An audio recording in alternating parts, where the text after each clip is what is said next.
Okay, microphone's on, so now we have to behave. We can't talk smack about anybody anymore. Oh, dang it. I'm sorry. But didn't you know she did the...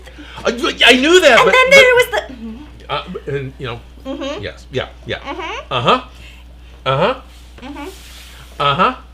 It's the drama. It's the drama. It's the drama. The best part about drama is faking drama. Hello, good morning. I'm Odin. Welcome to the Odin Makes livecast. I'm totally screwing up my intro, but that's okay because... We're live? Hi, I'm Felicia. We're live, and Felicia is totally going to be able to pick up wherever it is I'm trying to not do my thing with or whatever else. Hi! I can be more awkward. Oh, okay, good. Just so you know. Okay. And, yeah, we need more awkward, don't we? No. But anyway. Hi. Huge thank you to a ton of my Patreon friends and other cosplay friends and Discord friends who all helped out last weekend at Sac Anime. You guys are fantastic. Who all was there? Wow. Not me. Well, yeah, but that's okay because you were invited. No, I know. And I have the best of intentions every year. I'm like, I have nothing on my calendar at all. I can make it. I can make it. And then... somebody gets sick. Oh no, I can't be there because of that. You know what I mean? I'm not going to fault somebody that. Somebody gets married last minute. You're totally going to fault them for that. You could have picked any other. No, it's all good. I get it. I know. And I had to do their wedding, decorations, cake, and everything else, so it got much.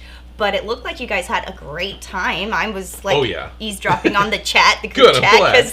You're in the group chat for a reason. Yeah. Seeing all the things that you guys needed and used. What were the rivets for? What were the rivets for? I heard there was a big thing about rivets going on.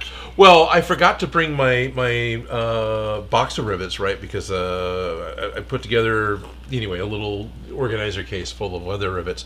Usually have them. Jerry even went out and bought like a rivet setting thing off of Wish or something, and I'm not even seeing that here now. That totally got forgotten. And if you guys are wondering what he's looking at, all the Ryobi bins with all the stuff are kind of down here. Yeah, the Ryobi bins are down here. That's what we're looking at going, oh, there's stuff over here, here, here. You guys can't see. And there's bins there, too. And then there's the counter right here that I'm, gesturing at. There's shelves underneath it. Directly right there is a vacuum. But on the other sides are more little shelves. And there's like this light blue, rivet setter thing that looks like a rabbit ear punch. No, it looks like an Arbor Press. It's a piece of metal with an arch on it and a geared arm that actually crushes. It smooshes. It smooshes. It is absolutely a smooshing machine. And maybe that's still in a box because I haven't unpacked from the packed mess that I used to have when we were still at Sacramento Media Center. No longer the Sacramento Media Center.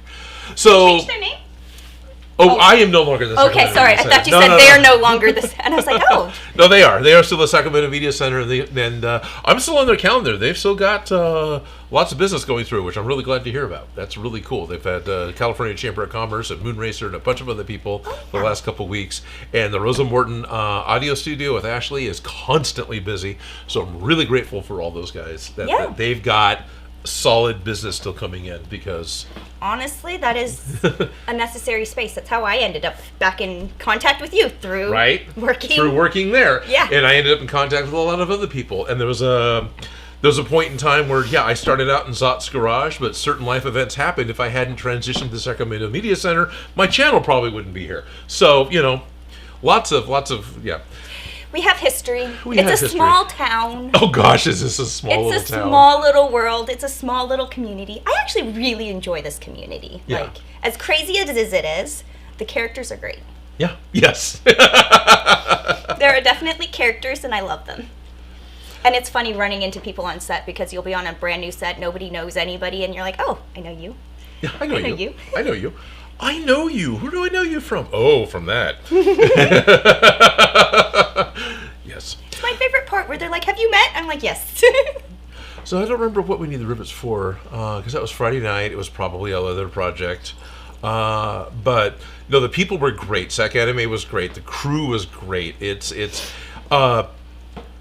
a number of years ago, I was glued to the table, which was fine, right? Because the day goes by.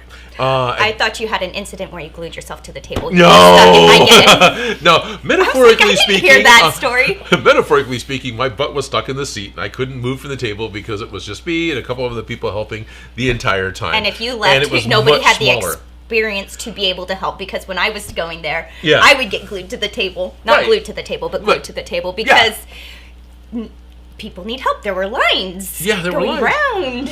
And they had so many people right before the cosplay contest, especially. Yes, especially. I feel like that's when it's the worst. I mean, the best. Yes. And it's interesting. This year, Sac Anime has had some growing pains, which is great. They have exceeded the fire marshal building allowance for a number of people, so they actually had to expand the con to be in the Memorial Auditorium at the same time. So this past... Already? I thought that was going to be the next one. Yeah, me too. No, already here in winter, they had to do it in order to have... Make more money. Spread the people out. Well, let's make more money, but... Because we're not going to say no to selling more tickets. Duh. Basically. Well, there's that, and as the con grows, as businesses grow, there's more expenses, so they can't scale back down and still maintain. So yeah, it's to make more money, but it's also to keep the fire marshal happy and keep the con open. And safe. Sacramento was actually threatening to not let the con go because they had too many people. They was like, well, you can have a con, but you have to restrict it to this number, and it's like, that's less than we had Saturday last year. That's for the entire con. So as they moved to the Memorial Auditorium, that's where the masquerade happened. That's where all the big panels happened, and the video game section of the dealers hall moved over to that building. Okay, because I know people were upset about that, but I also knew people were very excited about that section existing. But they were very upset that it was taking over dealer space. Yeah, it was taking over dealer space. It reduced the amount of dealer space, so at the same time the dealer tables went up. So it looked like the reduction of classic dealers in the con, that they are now all paying more per table in order to make up for the lack of tables that are in the gaming space. That wasn't all like my PG&E bill. Yeah, exactly. Can't wait for that to go up some more. I only have PG&E gas, but my bill's going to go up. They just sent me a letter saying it's not that if you use less, it's going to still be these costs. So it's just. It's not worth it to spend. Anyways. Yeah. I was laughing at that. So it's going to be this much anyways. Yeah. Anyways, they had tables and stuff set up in there that, it's expensive. There were people who certainly were upset that the games had moved, but... they still existed. They still existed, and one of the benefits was, while they increased the number of dealers in the vendor hall, they greatly increased the size of the walkways. Okay, so there's more space. There's a lot more space to move around, which was, I think, part of the fire marshal concerns, is that it was congested, right? It was very, very crowded and very congested, and if you had any space with your cosplay, because sometimes your personal space extends out of your normal bubble. Yes, it does. Especially in cosplays. And not having that used to bigger outfits. Those issues happened. Know people who have mobility assists, wheelchairs and whatnot. Oh yeah, that's backpacks more to the face. Yeah, people who are just completely unaware of the fact they've got a backpack full of stuff and turning, and that's right. Yeah. So bigger hallways are very good. Yes. And also, it doesn't feel so rushed to get out, because sometimes you're stuck in the river flow of people and you're like, I wanted to see that, as you're being pushed away. Right. And you're like, no, we're too far gone now. Not even worry about it. There's another sticker station there. Right. Yeah, so. Yep. Oh, I forgot to do that. I told him I'd do that. Well, I got to meet up. It was awesome. Julian from Cryptozoid came up to the booth Friday before the con. First time, he came up to my space. As opposed to you invading his? Yeah, as opposed to me invading his. Like, wow! And we talked for a little bit, and he's still open for the t-shirt idea, but he has also gotten himself a job at the academy, I think he called it, like an art academy. Okay. And so that is now, of course, as jobs do, eating up a lot of time. Mm-hmm. So he's like, I never reached out to think about shirts. Like, it's okay, I'm not upset. It was a passing idea. Hey, we can do this. And he was like, that sounds great. And then it's fine. So I was never not upset with you at all. But he did give me a couple more 4X shirts, which I told him I'd wear today, and I totally forgot to put those on. That's okay. You name dropped him. Change. You got the name drop, and we'll get you the merch drop in a sec. Yep, there you go. But great. He yes. All right, I'm gonna we got a lot of comments. Oh, good. Let's go with comments. So, pause. We'll talk about Sac Anime in a second. But got Jerry Can Cosplay saying hello, everyone. Steve D's here saying evening all. Dan Dennis Junk is here saying good morning.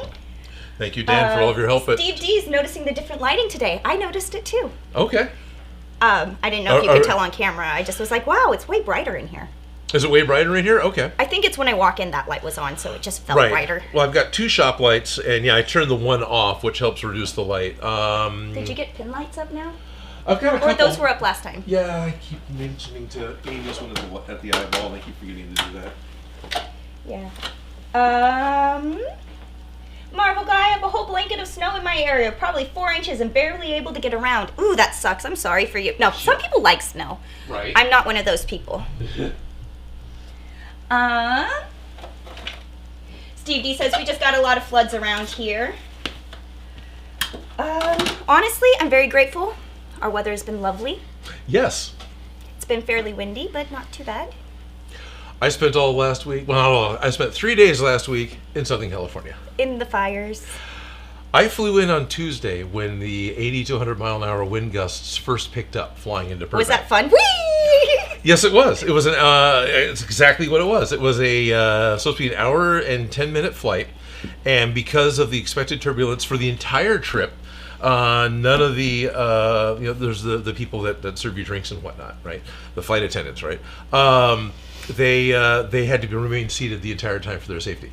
So it was only an hour flight, so okay, whatever. I don't get my little drink. No, but that makes it so much more fun. Yeah, it does. I get my drink. It breaks up the monotony of we all sit down. Okay, everybody sit down. Here's your little goodie treat for being such a good kid. Yeah, here's your mustard pretzel thing or whatever it is. Right? Yeah. Right. I sat between these 2 guys. They offered to get me a beer because they're like, "Thank you for being little." Right? As a big guy, absolutely. I always go for the window seat, not because I want a window. When I sit down on a window seat, it's here. I can't see out it. I can see kind of down it. It gives my shoulder a place to go, and I'm not invading the seat next to me. I just like to be in the back of the plane because I don't like having everybody walk past me, getting into their places if I'm on the aisle, because fair enough. No matter what, people have wide. It just gets knock. And then also, just get off the plane. All right, and now I can get off the plane. I'm very patient. Yes. But I don't want to be in the crowd and be pushed or rushed. So I'd rather just be in the back. And I don't care if I'm like in the end or the thing. Of course, I like looking out the window because it's the fun part. Right. Look at it. We're over there. They look like ants. I'm okay being in the center of all things. I prefer the window. I really don't like the aisle because I can't not be in the aisle. And every time the cart goes by, I get hit. I feel you. But I was always the little kid, even when I was a kid. Right. I always got the middle seat because... Yeah. Because... I got the short end of the stick. There were 7 of us. So, I always got a middle seat, so I can't complain. Okay. But anyways, problems. Right. I was grateful that both flights were not full. But the other thing with the high winds, even though it was only supposed to be an hour and 10-minute flight, we were put in a holding pattern over Burbank because they're only allowing 1 plane in at a time because of the high winds and the amount of shuffle. It was a 2.5-hour flight. We were circling Burbank for an hour. I'm grateful I had my Switch. I got a lot of Link's Awakening taken care of. Right? Yeah. Oh no, I have to play on my video games. Oh, I'm sorry. And yeah, I sat in the back. Dan Just Junk says, we have fire in winter. And Steve D says, rain and snow, then rivers overflowing. Yep. Schultz Divisions, we had really bad weather in general here in Europe. Oh, wow. Jerry Can Cosplay says, yeah, it was bad here too. Looks like everybody's been having crazy weather and I've been spoiled. Well, yeah. I'm not going to complain. In California, we haven't had a lot of rain. So that was one of the problems that LA had because the LA fires are still going. There hasn't been any rain. We're constantly droughting and then flooding and drought and flood and drought and flood. And you'd be like, but if you have droughts. Anyways, it's because it dries up the clay layer and so it holds the water and then it goes away. It doesn't get sunk into the ground, which we need it to. I don't know. Yep. Anyway. We need more pokey holes. Anyways. We do need more pokey holes. Somebody come out and aerate California. Steve D says there's a river going straight through my town. Therefore, I've been a nightmare of floods and travels. Oh, wow. Jerry Can's Cosplay. Luckily, we're back to normal. Oh, that's good. Dan Does Junk. Nice jumpsuit, Odin. Wonder what's that for. Thank you. Schultz Division says, it's very wet in Denmark as well, but last year has been a bit too much. Okay. Marvel Guy says, one thing I've noticed from your Matrix of Leadership video were the bicycle cars from Beyond Geek. I didn't think I'm familiar with those before. I've never seen those in my local town. What's that? Matrix of Leadership with the bicycle cars from Beyond Geek. I have no idea. Did we do that at that point already? Yeah, I guess so. That was 2015. Okay. That sounds like the Grand Kinetic Championship, the bicycle race that Joe and I went up and participated in, which, yeah, I guess was 14, 15, 16, somewhere in there. So yeah, and Joe is Beyond Geek. Okay, right. Now Matrix of Leadership is 17. That's right. So, because, no, that would have happened by then. All right. Honestly, years have passed, and it's just like, wait, what did I do? Yeah, exactly. That was in 2017? Yeah. Yeah, no, I feel... Mm-hmm. Sorry. So one of my first videos, one of the few videos I have with a prop that I want to revisit. That's what that one is. But anyway. Steve D. Dan, I have committed to a mini maxi figure build. I've downloaded your cool. templates and form today.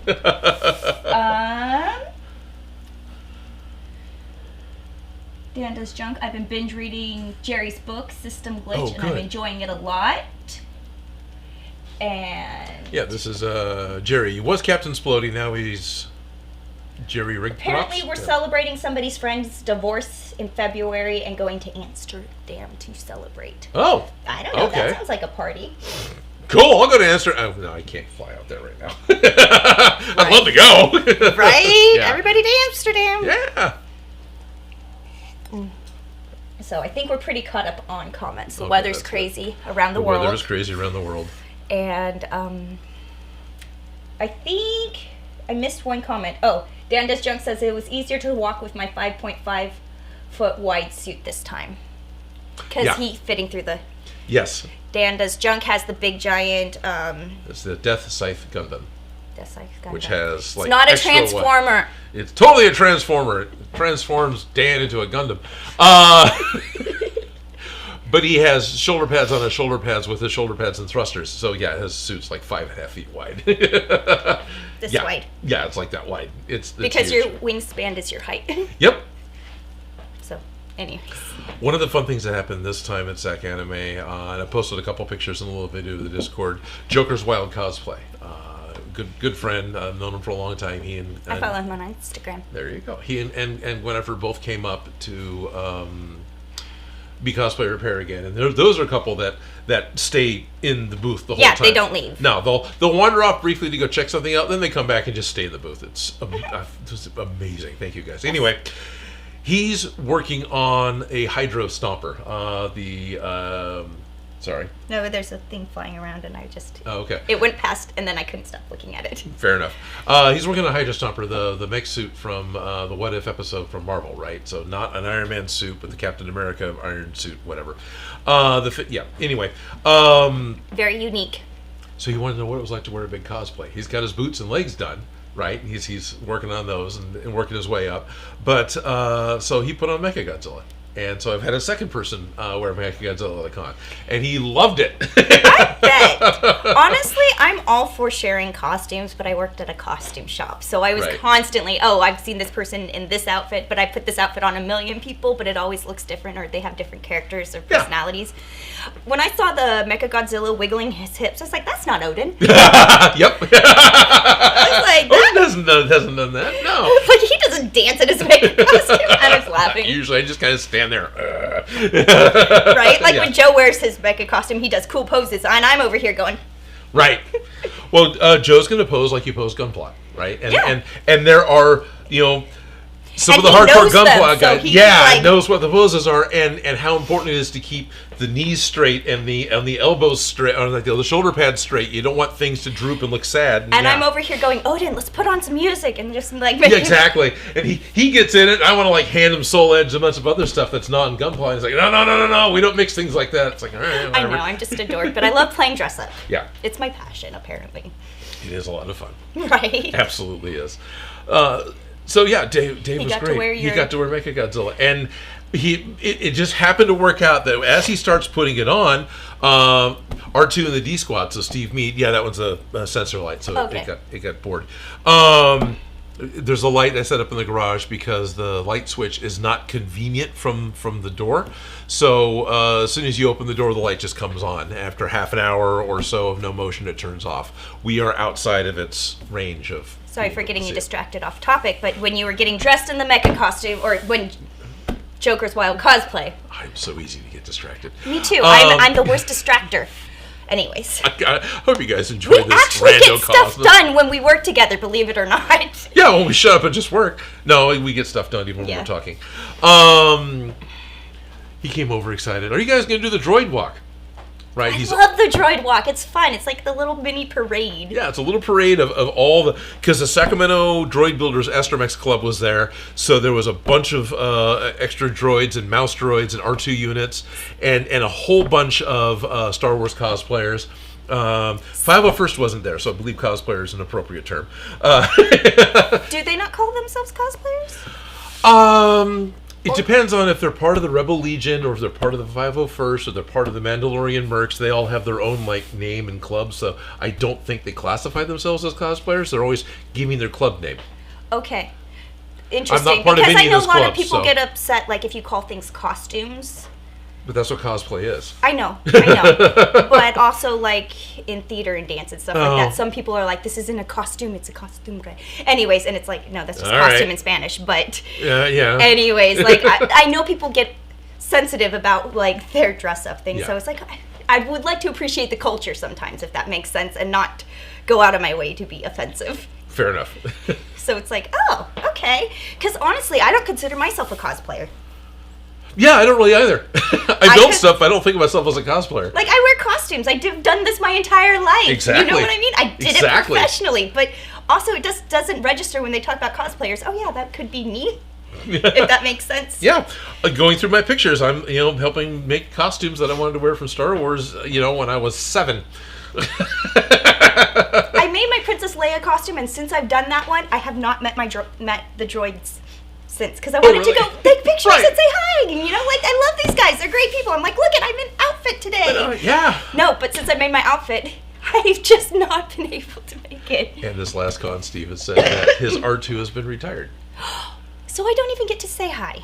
He is in process of building another one, I believe. But okay. but the classic screaming R2 that we all know and mostly love. I know. So people get really annoyed of the scream. I don't. 7 siblings. There's a whole lot of things that just don't irritate me that irritate other people. Smells, tastes, sounds.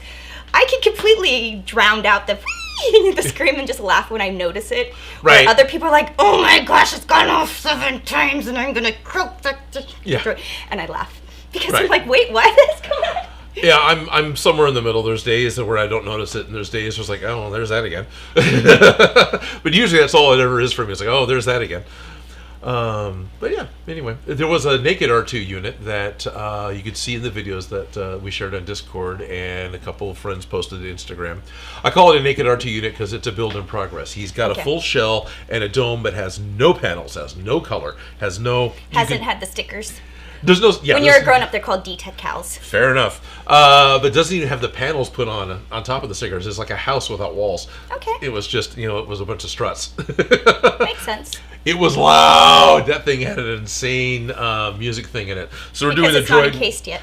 Probably, or just the guy made it super loud. Yeah. So it's blaring music, and for whatever reason, well, the Imperial March. There was that. There was. Well, I just remembered that one because that's the one we were dancing to. You were dressed up as Mecha Godzilla, and I think I was Katra. That sounds right. We were just dancing to the cantina. Yeah. So they wanted Mechagodzilla to go first in the droid walk, and then I had to be the handler for Mechagodzilla, which is fine, which meant that I was on point for droid walk. It was me and Dan.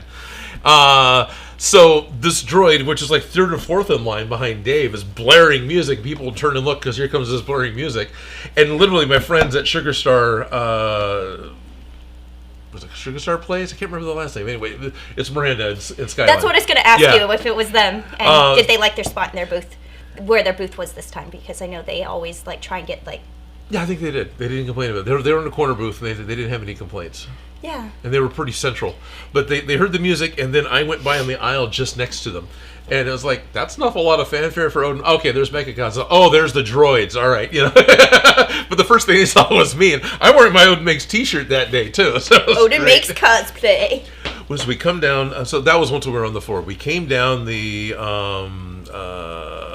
freight elevator from the second floor, coming on down. Right, because that's what we got asked to do. Because you can't fit. No, there was too many of us. And stairs.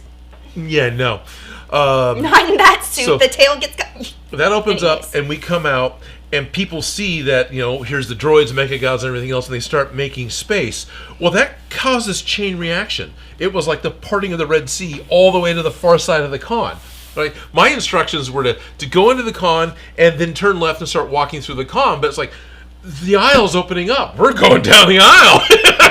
Right down the center. Yeah, it was like, wow. Yeah, no, but that's the fun part. Yeah. You get to see a parade. What's the fun part about a parade? Standing at the side going, yeah. Yeah, basically. Yeah, me walking by, there's nothing but phones. Like, wow. And we got told from some of the guys that helped run the con, some of the guys that helped run that they all really enjoyed it, that they thought it was great, that this the size of it and everything else. So that's encouraging. My first parade was at the little tiny con at the mall. Oh, okay. And I was your handler. Yes, you were. I appreciate that. That was fun. I was like, this is kind of a fun thing to do, to just go around playing dress up. Yep. Pick a spot, kind of go around, give a warning. Someone's sitting over here, because I know Dave can't see anything from here down. Exactly. I'm like, he's going to get you, kid. You better move. Yeah, right. There's a tail. It swings. Oh, Dave was not shy with his tail. Oh, yeah, he would smack. Beneficial of me not taking care of the suit and always using ratchet straps to hold it onto my open truck. There's a crease in the tail. So now when he swings the tail and hits someone, the tail can actually give. When I was first wearing the suit, that tail was pretty solid. Oh, still. Yeah, that thing. It would knock down a table. Yep. Yeah. I also really appreciated, like, the hips and the joints. Yeah. Like, seeing him on a different person and just, I was like, oh, those turned out really good. As somebody who was stressing out, patterning, and figuring out how. Right, I was too. No, you're pointing at me over stressing out, yeah. We both were like, yeah. My brain loves chewing on these problems, so when he came to me with these problems, of course we were chewing on how are those going to work, in, out, and then seeing them in action. And they totally work. On somebody else, because when it's on you, or you. Right. I got to watch it on Professor Mojave, and I got to watch it on Joker's Wild, and both times, it's like, oh, okay, and I'm seeing what I need to do to help them. Yes. Exactly. Because I can't see them. Although I can see from an outside perspective, it just definitely notice weird things about the cosplay depending on who's wearing it, if that makes sense. It does. Nice shoe. I got new shoes. They're not blown out. Thank you. Right? Yeah, finally got new shoes. Brand new shoes. That's cool. But trying to slip my foot into it, and the tongue went all the way down inside. So, it didn't feel good. I don't have new shoes. It's okay. They look good. I like my shoes, though. These are the ones that I'm going to use for my, what's-her-face? Ty Lee cosplay, because one of the problems with that cosplay is that ballet flats don't really like to stay on your feet when you do gymnastics. Oh, okay. They seem to fling. That's like, I go to do something and my shoe goes over there every single dang time, and it's frustrating. Okay. These ones go across the top so they don't fall off my foot. Gotcha, because ballet shoes don't go up that high, usually? Yeah. Up that high of the arch? They usually are like here. Okay. And so this strap is holding my foot on, and it's neutral enough of a color that it doesn't matter that it's not perfectly the right shade of pink, if that makes sense. Absolutely. It's good enough. Absolutely. But it stays on my foot. Yes. So I can play and jump around and kick and do Kylie things. Yeah. Yeah. Yeah. Yeah, I think I have, like, when I'm doing that handstand walk, I like the shoe flings. The first thing, I'm like, anyways. One of the things that was really fun that Steve starts saying, hey, we got to cut we ended up walking like 40 minutes. I totally misunderstood the path that he wanted to go, and it went on way longer than it should have. And so we go into the regular elevators, everybody starts going up to go back to the booth. And I joke with Dave, it's like, well, we're on the waiting for an elevator unless you want to try and brave the escalator. And he's like, oh yeah, let's do that. I was like, okay. And so those escalators. It's a 3-story escalator. Really? Yeah, really. They're steep and they're tall. They're steep and they're super tall. So he took his hands he's off fully so he padded. could. Yeah. I held onto the Godzilla hand so he could hold onto the rail. But honestly, all he had to do was just get on a step and let the rest of the tail and everything else hang off behind him. I can see see it. Yeah. But I'm just going saying... Going up isn't a big deal. Coming down would be... air just catching you the wrong way. He was fine. You know, I was right there in front of him. Dan was behind him, which was a really dangerous place for Dan. Right. Sorry. It's okay. But, you know, I decided, I posted the video to the Discord. I decided, I'll take a shot of this, because here's Mechagodzilla going up the escalator. And it's funny because the background is out of focus, so it kind of looks like a model. It's only a model. Right. Yeah. Also, I still want to get the model village. Oh, you want to build a model city to stomp on? Remember the model city we had from Smosh? Yeah. I just want to play in that city. It was fun playing in that city, and we no longer have access to that city just because it doesn't exist anymore. It's in the garbage bins. Yeah. Or somebody may have taken it home, but they don't exist anymore. They're probably in the garbage bins. So there was a Smosh episode where they built a miniature city out of Corplast. Food Battle, okay. It was Food Battle, and they were doing a Batman spoof with Gummy Snake. Okay. And it was supposed to be a Godzilla, but Gummy Snake being giant still wasn't giant enough. Right. Because those buildings were big. They were freaking huge. Yes. Yes, and then there was a potato. Anyways. Okay. But it's specifically, they were built for Smosh Food Battle, and then they were used as set pieces. Post, because we still had them. Yeah, I would constantly set them down and put a tablecloth over them. So that they were always like end tables next to the bed. Yeah, always. It's funny. I could point them out, but it's fun to play with them because they're a little city and you can feel like a giant mech in them. There were no end tables in the prop department. There were no little tables like that. So it was like, oh, we're gonna do this thing in the bed. Well, you need a place to put the lamp and the clock and everything else. Where's the bedside table? Weird problems, but. Things that I used to have access to that I used as a staple as, we need end tables. Don't even exist anymore. Now I'm like sad because I want to be like Stitch. Right. Also remembering same thing with that as the end table. Here's the bed. We got these two plain walls that are just concrete walls. Ended up like gaff taping up curtains or something. There, now we have a window. It's night anyway, you know. Right? Fun problems. Fun problems. Weird problems, but now we don't have those buildings anymore, and I keep thinking about them. But I'm like, I want to kick it in a mecha costume. That'd be cool. Right? There was a point in time when Joe Gillis wanted to do a music video with Kepi from the Groovy Ghoulies and something else. I think they were going to rent a Godzilla costume or something. And so they wanted to make a model city that they could fight in, but it also had to be destroyed. And it had to be something done easily. So my idea was to buy drop ceiling tiles and cut the windows in them and then cut stuff in the back so they could break apart, right? And maybe put dust on them and stuff. So with they're naturally dusty. They're naturally dusty too. Yeah. But you usually add a little to it, but still. Yeah, so you can see the shock waves. Yep. I've learned that. Yeah. Yes. Yes. Fun problems though, right? Absolutely. The weirdest things you do for music videos. Yeah. Do you remember those hairy stairs? Barely, yes. I was thinking about them the other day because I saw them in a photo, and I was like, oh yeah, remember when I styled the stairs?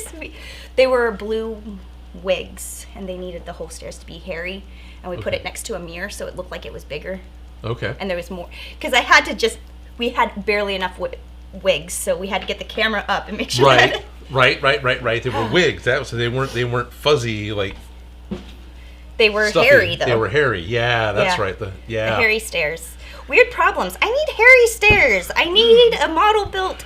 I need this room to be all gray, but then it needs to turn to black by the end of the music video, and we're gonna... And I need the TV to sink into the table like a black hole. And Weird problems. They're fun problems. They're my favorite type of problems. I obviously keep doing this. Right. Right? I haven't had those problems in a while, but I have had some weird ones come up lately. I'm not gonna lie. Okay.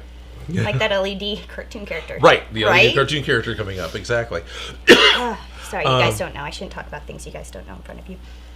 It's a work in progress that, can't talk about until really afterwards. But yeah. Yeah. But I always bounce weird ideas. Okay, I have this problem. I needed to do this. You wanted to do what? Yeah. Remember the peanut butter baby? Yeah. Yeah.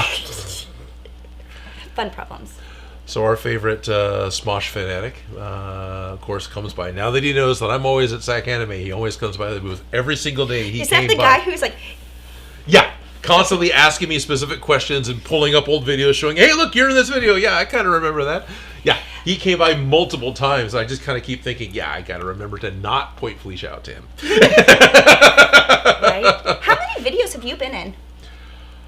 Actually, in the video, a handful, like half a dozen. I was behind the scenes a lot, but I was like there was the new iPhone with the new emojis with the corporate table. I was that was the one he was pointing out to me. It's all 18 flags of the world, all of them, and then I was in the video game. Mine was the padlock with the tip of an ink pen, because that was I never knew that emoji existed until that was the one I was supposed to call out. Padlock with the tip of an ink pen. Yeah. Okay. Yeah, I have no idea what that emoji is. But I practiced saying that line so many times trying to get my voice deep, because I'm supposed to have a deep voice, but they were just going to dub over your voice with someone else, yeah. Yeah, but I was trying to get a deep voice. I just can't get that deep. Anyways, but that one, what else? The other one I remember was it was the new game was coming out, and they played the Song of Rain when Anthony was dressed as Zelda, and the hose got him wet. So that whole video game coming out thing, it was a PlayStation 4 tie-in video, I think. Yeah, where the script simply called for a new video game coming out, and they never specified what it was, because that wasn't really the important part of the script. It was always the banter and everything else going on. If video game items were real or whatever, it was the wraparound story. So now visually they're going to come see this new game. What is it going to be called? And so I made up this standy, repurposed one that I had gotten from GameStop, and I called the game Nutbuster, aim low to score high, and had all this clip art stuff on it in order to make a game. We had too much fun, I'm just going to say. We had a lot of fun every time we had a chance to. And then I think we called the shop the Game Hole or something like that. Remember the pot shop? And we had to get the pot shop for Zelda, for Link, excuse me? Yeah. And we actually had to screw the pot down so it would just break and not fly off the bench. Yeah. Well, I was just thinking of when they opened the door and it just came out all the smoke. Oh, okay. And trying to figure out how we were going to make the joke. Oh, is that the Snoop Dogg's house? Maybe. Do you still have that sign? Yeah, it's right over here. I love these weird problems. I kind of miss them, but I don't at the same time. Right. Because they've never really stopped. They just changed. Right. So I remember this was one of the first real custom things that I had built for Ryan and Smosh. And it looks like metal, but it's just foam core. Yeah, it is. That's all it is. It's just foam core. Faux shizzle. Yep, and it's foam core. With a little bit of airbrushing, and the dimples were just like the end of a screwdriver, the rounded point. I just dimpled the whole thing. The letters are cut out from foam core. I mean, it's not anything particularly special. It looks super impressive, but it is just foam core. It's just foam core, yeah. When you hear it, you know it's not real, but when you see it, it looks real. So this was just stuck to the side of the building where the guys were, in order to help sell the idea that Noah was going into it was Noah, wasn't it? Going into the garage. I don't remember. Okay, maybe I might be confusing it, but anyway, it could have been Link. If it was Link, it would have been Ian, because Ian's the only one who wore the Link costume. Fair enough. Yes. Because yeah. Anthony was always whatever that character's name is. I always forget his name. The green thing with the red nose. Anyways, yeah, I don't know. Green thing with the red nose was that a Smosh character? It's a Zelda character, but it's an obscure Zelda character. Oh, green thing with the red nose, the seller, the beetle, beetle. That's the it. Seller. Okay. Yeah, sorry. No, that's fine. Yes, he's a green thing with a red nose. Yeah, people and Jacqueline had their was usually So anytime we did things, and if Princess Zelda came on, it was always Jacqueline. Right. There are people. What I love about Smosh is that they made things sometimes easy and sometimes harder, because it's we have to do it exactly the same way again and again every time. Yeah, callbacks. Yeah. Sergeant Anus always had to have those fake mustaches, specifically this one. And from this $5 kit. And So I have bags that would be labeled with all the things that go in these characters, and if a character's like, we need this one again, it one's in a bag. That way I have all my stuff, because they're like, what happened to that shirt? You guys got blood all over it, and I threw it away. Yeah. Can't do that. No. We need at least 3 sets. Anyways, fun problems. Yeah. I've been ignoring the chat. That's okay. How long to walk? How long for the droid walk? I did it for 40 minutes because I started snaking the aisles, which is not what they wanted. So sorry, guys, for everyone who's like Dan, who was stuck as part of that. Steve D's new shirt. Kind of a new shirt. I got this. Guess Who local crew? Yeah, Guess Who local crew. A couple of years ago, I was helping out with the California State Fair, doing video switching for the video monitors on either side of the main stage for the concerts. And so when the Guess Who came through, they give T-shirts to the guys to help out the. That's cool. Yeah, so because that night I was local crew for the Guess Who concert. Fun problems. Yeah, very much. I love these weird problems. Dan does junk. Spent over an hour on the back panel of the head. I think they're talking about Will Connors. I'm making a display for cupcakes that inspired the Rocket Claw game from Toy Story. Oh, okay. That's cool. Ooh. Sorry. Squinting. You're all it's right. like they're having a conversation. It's like how much, what part of this should I be paying attention to? Right. Public. Are we already public? We're already noon. Time flies when you're having fun, huh? Yeah. What have we got here? There it is. Live streams and Ghostbusters, right?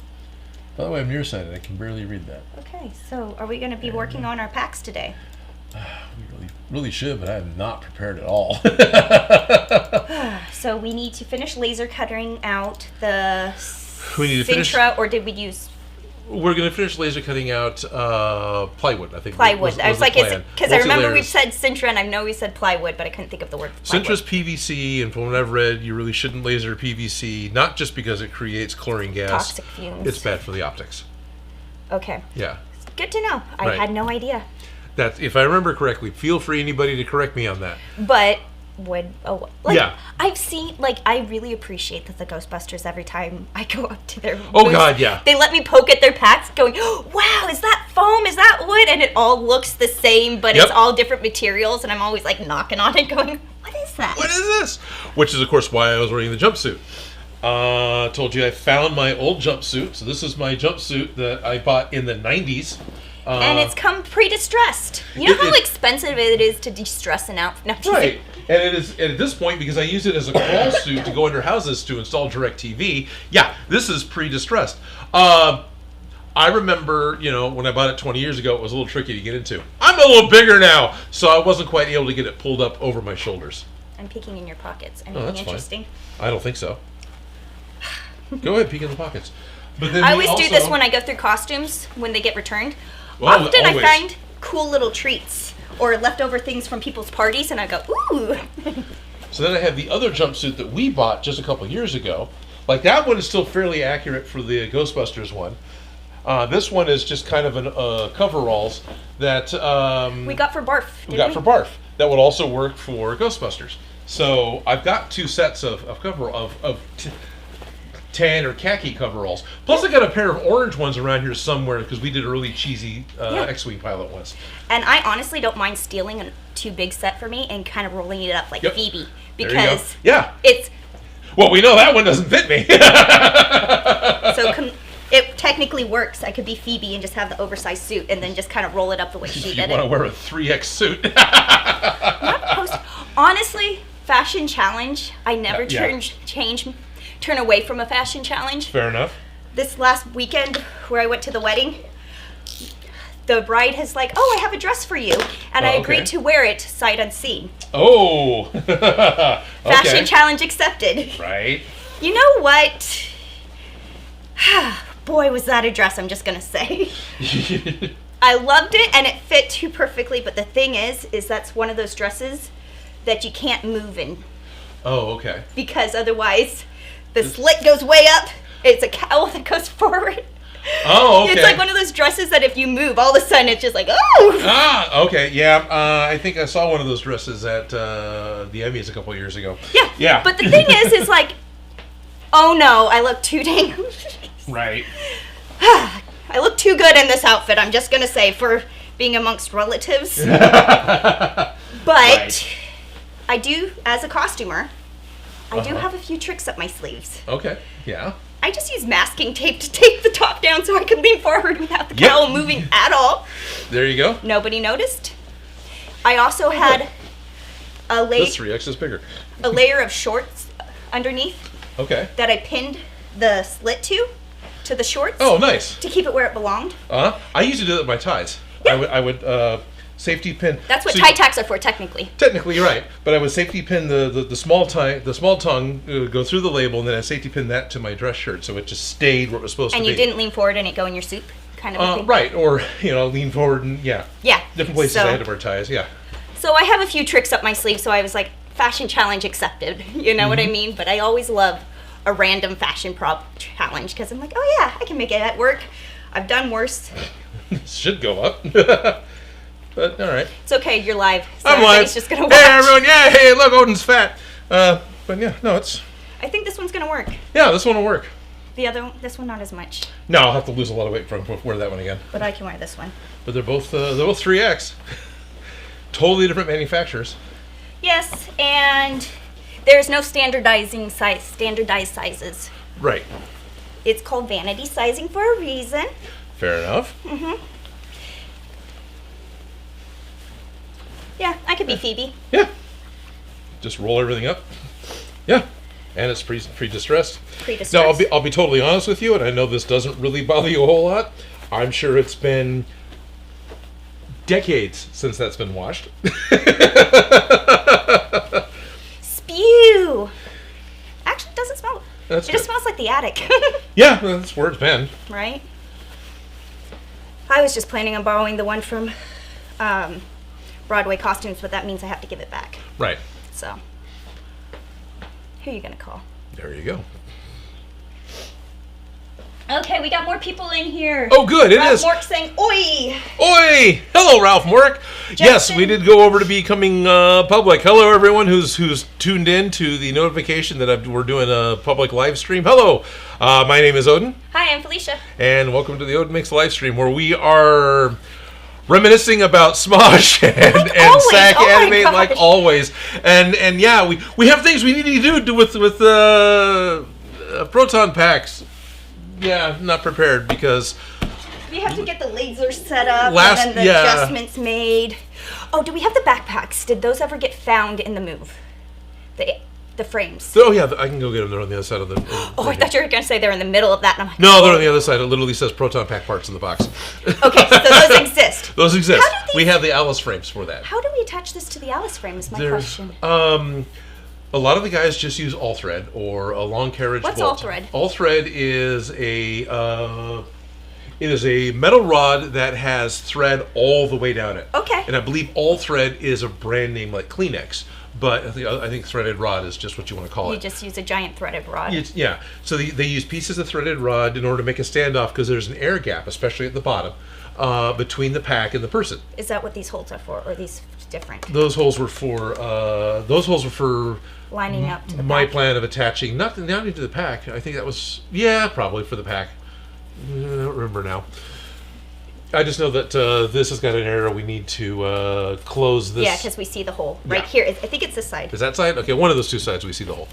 Yeah. So it needs to be adjusted digitally before we can physically. Exactly. And it's boring watching us do things on the computer because you just see us doing this. Pretty much. Plus, the computer I'm going to use to do is the one we're using to run the stream. So we can't do it simultaneously. So I would rather not do it simultaneously. We wouldn't hear any comments. But we do need to burn a new one. Yeah, I need to make a new file. I need to burn a new one. I was also trying to make a new file because I'm trying to gear up to get a video shot potentially next weekend. Because I have a 3-day weekend next weekend. Yeah. Any clues? I want to make a simplistic sword because I just want to get something done. I don't want to do something huge and complicated. And I've come across a video game that seems to be very popular still. And it's like, yeah, okay, that's a fun, cute sword. And I can also make a secondary sword by changing the hilt. And now to hold just different. So I might make a double sword video again, like the 3 swords, where I'm using the same cartoon blade. One has a hilt that matches the game, and the other one is going to have a hilt that I'm going to make up. Nice. Yeah. So that's awesome. Awesome. Honestly, sometimes when I'm in a creative funk, sometimes I do a small project just to give my little dopamine hit. Exactly. To go, oh, I can make things. Right. Well, I got that somewhat with For those for the entire month of December, we were doing an advent calendar video for Patreon members and for Discord members. So all of you public people, so all of you know is what it is. But Shock Grumman and I went through and did an advent calendar chaos. There's still remnants of that on the counter behind me. Where's my purse? With your purse, which was part of the chaos. An advent calendar typically is a box that has a bunch of little days, and you open it up, you get like a little chocolate treat, or a silly little toy, or something else, right? Some of the high-end ones, you get really nice stuff. There's a couple of YouTubers that Shock Grumman and I like to watch that have been doing cheap ones for years, and they just go back and forth with, competing with who has the better advent calendar. So we did it a couple times with Lego advent calendars, which was fun, but ultimately they're always Lego, and Star Wars continuously won. Because it's Star Wars. It's Star Wars. And with the day versus what like Marvel had, which one day it was just Doctor Strange's cape. You never got a Doctor Strange figure. Doctor Strange's cape is my favorite superhero. No, sure. Well, it's awesome that the cape is a character, but as a Lego piece, it's just a rubberized cape, and that's it. And you didn't get There's no strange. There's no... Nothing strange came with it. No. So, Shock Grumman curated one that was done from blind bag toys, those little capsule toys, or just little, and so we would just draw, and anyway, so the entire month I'm constantly making these videos. The longest one was an hour long of the two of us, goofing off with this creative stuff. The shortest one was like 10 minutes. So I got back into editing, which was great, but it's like, I really need to get a video going. And you need to be moving. Yeah, and I've had came across this video game with a sword just recently. It's like, okay, cool, let's do that. I've been wanting to redo. I made a ball and chain mace for Guar back in the 90s, and then I did it again with Ryobi at New York Comic Con 2 years ago. It's like, I kind of want to do that as well. So a couple of smaller things I want to do. Those are fun to play with, but they just make the least sense as a weapon. Pretty much, yeah. As somebody who played with one at the costume shop, we had a real metal one. Right. And it was just the right height to hit you in the hand when you're holding the stick. Yep. I'm like, this is stupidly dangerous. Yep, some of them are. For the person using it. As a costume piece, the chain needs to be a little shorter because it needs to be not long enough to wrap around someone's arm. It needs to not be able to stab you. Yeah, well, you don't want to stab you. I'm going to make it out of foam. But the chain, my chain will probably still be long enough to go around an arm. But from what I understood from SCA rules and other rules, that an articulated weapon like that, it can't go around a neck, or you can't be so long that it's going to be really dangerous. And usually they're just straight up outlawed. It's just the game master's like, no, you can't have that type of a weapon because it's, like you're saying, it's just too wildly dangerous. And the ball in the end is foam, the thing is foam, but the thing in the middle is still I'm going to use a plastic chain. So I did want one of those plastic chains to walk my dog with because I thought those were hilarious. Yeah. Okay. A little Bruno. Yeah, little Bruno with a big old heavy chain. Yeah. Do you remember the dumb invisible dog toys? Uh-huh. Yeah. Pretty much. Pretty much. Yeah. Yeah. It was, not at all, but Bruno would be the right size for this. It was a very stiff dog harness that just kind of held itself, and then it had a piece of rope with a wire in it. So you would just hold this rope that had a piece of wire to an empty dog collar, so you're walking your invisible dog. It was like this thing. Mm-hmm. I've played with those before, too. Yeah. Fun problems. We got Stephen Hall saying, hello, Odin and Felicia. Hello. The Adventures of Alex the Stoner says, hey, Odin, what's up? Hello, Alex. Junk says, welcome to the first live stream of 2025. That's right. Welcome to the first live stream of 2025. Alex, Adventures of Alex Stoner. Hi, Felicia. How are you? I'm good, thank you. Dan Does Junk says, the orange can be used for the Lethal Company cosplay. I don't know what the orange is. It's probably, sounds like it's Clone Trooper 501st. Probably something like that. Literally, I think they called it the 501st in the show in as a... Marital Turnip 8 says, hey guys. Hello, Marital Turnip. I remember that name. It's been a while. Hi. Bernie Davis says, hi, Odin and Felicia. I finally made it to a live stream. Sweet. Welcome. Hello, Bernie Davis. Gary Scott. I hope Dave Knopp is here. Dave Knopp. Oh, yeah. Hi, Odin. Happy New Year from myself and daughter Emma from Scotland. Glad to hear build videos coming back soon. Sweet. Do you have any upcoming builds you're looking forward to doing? I just talked about 2 of them. I've realized some things I want to fix for Mechagodzilla, and what else? I do want to redo the Matrix to Leadership. So yeah, a couple things. There's some things coming up. Yeah. Just gotta get out here and get going. Marital Turnip 8 says, I have missed so many of these. Are the Proton Packs completed? God, I wish. No, they're still not completed. We have not made very much progress. No. Although last week we did get some blinky lights into the things. Yes. Somebody shared with me a link for an Etsy to be able to just buy some of the electronics for the packs and buy the ribbon cables. And so we did, because the ribbon cables we tried to make failed. So... we have pretty ones that work now.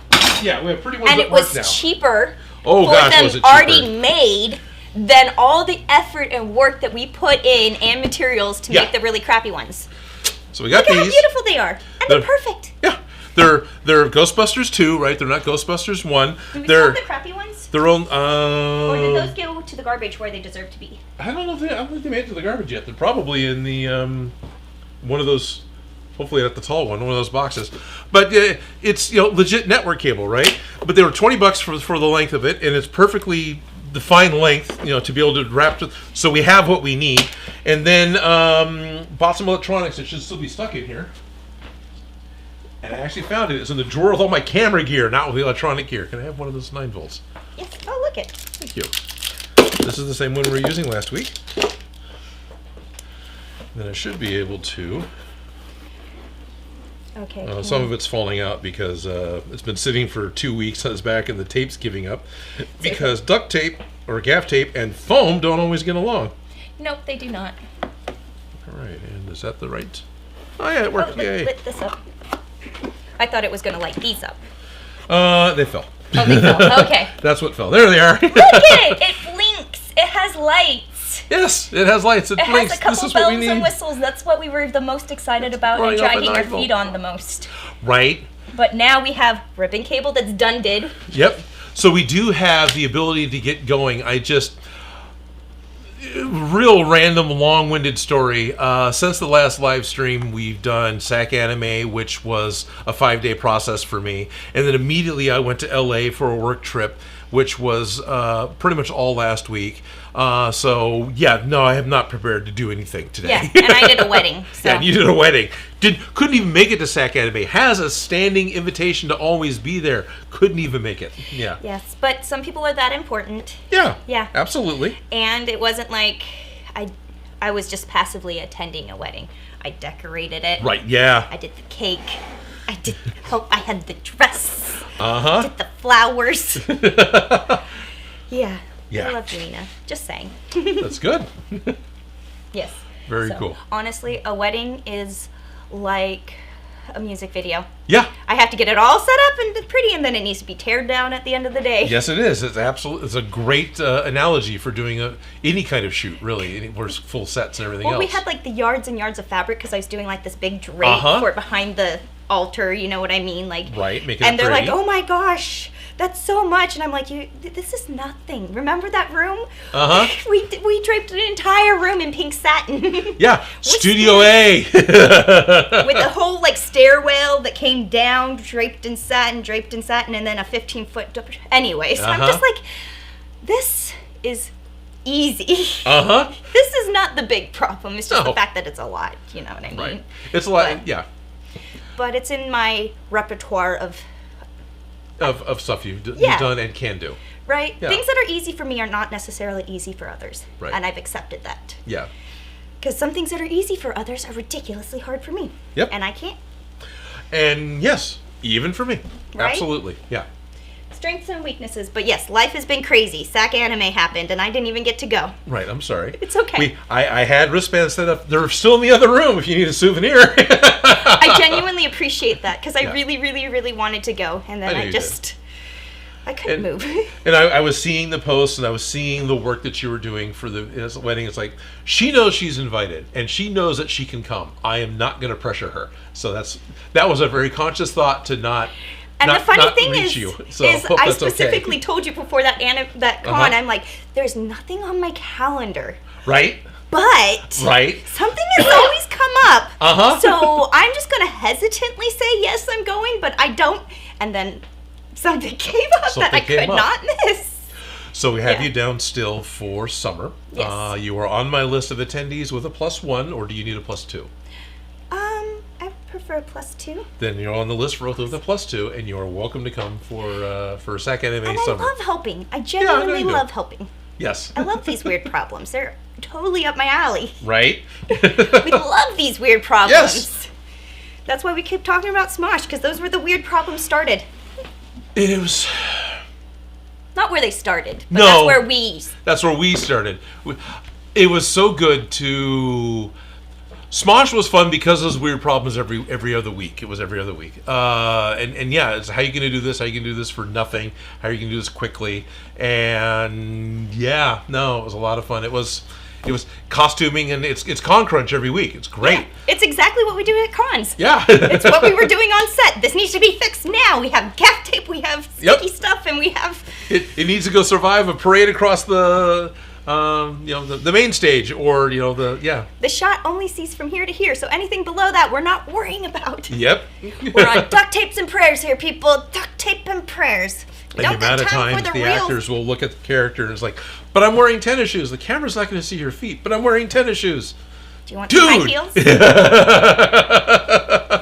Grand Moff Tarkin wore pink bunny slippers. You don't need to worry about it. No, honestly, most of the time they were barefoot because they just liked running around in their slippers. Yeah. Like they really didn't care about their shoes. They really liked running around barefoot. I was grasping at straws or something to complain about. Yeah. But I did enjoy making I can't even say it. The F-Boy music video, I really liked making those shoes for it. Oh, okay.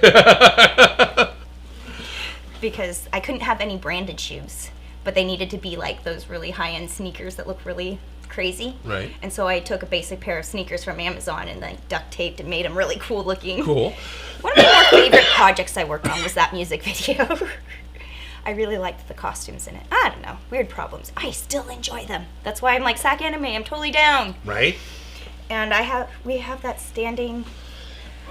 Sorry? Not till May, but it might be in April. The May the 4th event that's not going to be on the 4th. Yes, she's decided not to do it on the 4th, which is smart. Because isn't the 4th not a weekend or something? Right, the 4th is not a weekend. And she also realized that doing it on the 4th made it really hard to get the Star Wars people because they're booked the year before. Mm-hmm. Yeah. No, we should be doing that again. She was asking for workshops again.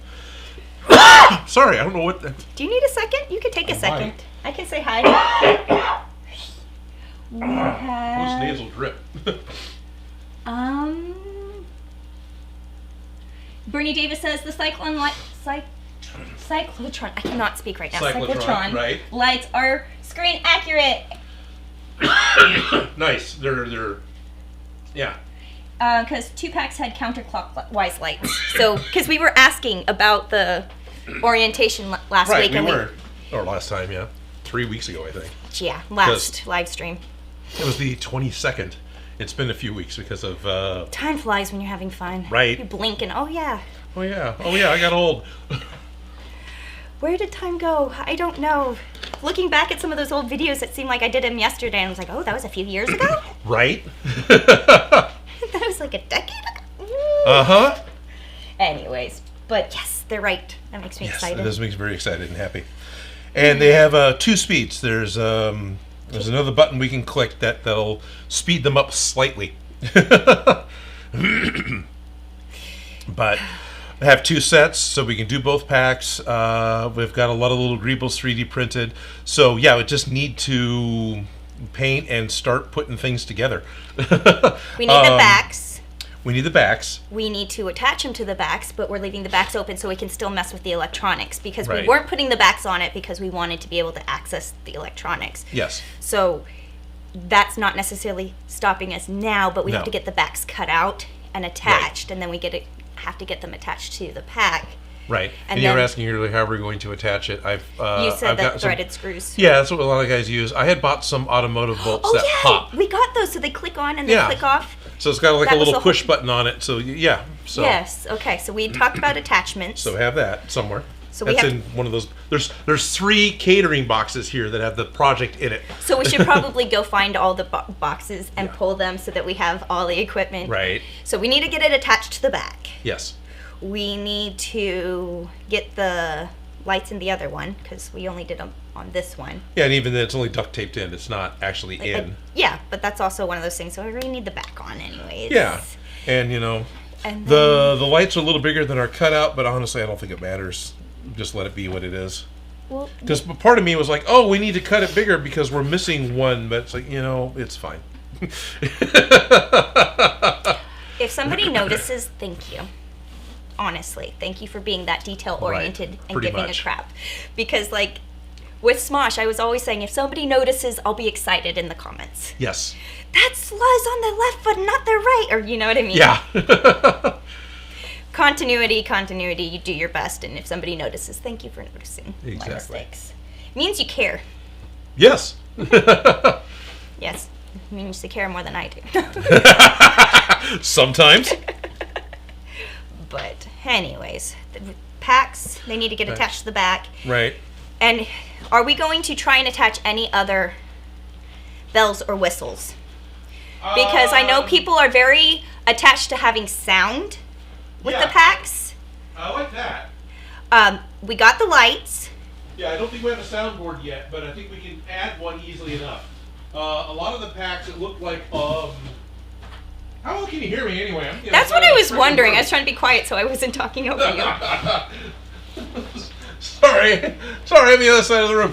A lot of the packs I've seen, it look like those are separate boards. Like, I'm pretty sure. Yeah, and they put the speakers here. Yeah, which is funny because that's kind of where I want to put the battery, but there'll be a place to put a speaker.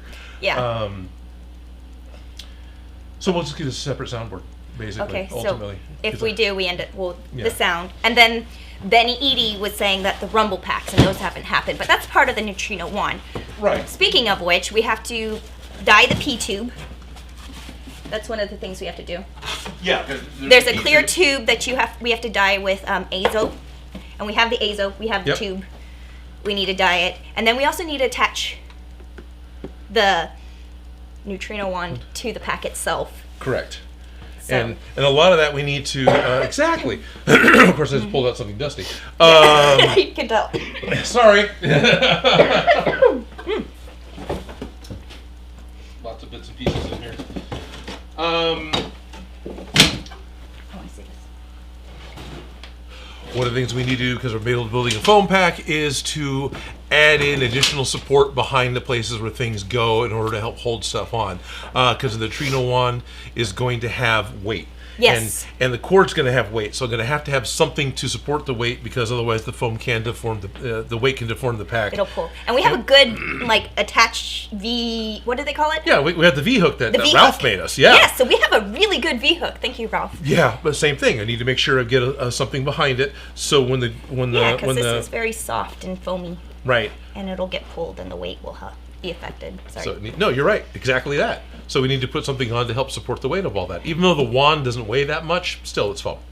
Yeah, and we had the master plan that we were following, and then we got off. Actually, I can see it. I think we're no longer following the plan at the moment. No, we are. Which maybe that's part of the thing. What do we do next? What does the plan say to do next? Yeah. I think we should probably write down our steps in the master plan. Okay. So we know what we actually. Do you want me to get the master plan, and do you want to write? Is that the hot pink binder right there? Yeah. Can I see it across the room? That's why it's hot pink. You know that, right? That makes sense. Is because that whenever I'm on set, all my mood boards, receipts, petty cash, things that I need for projects go into the master plan.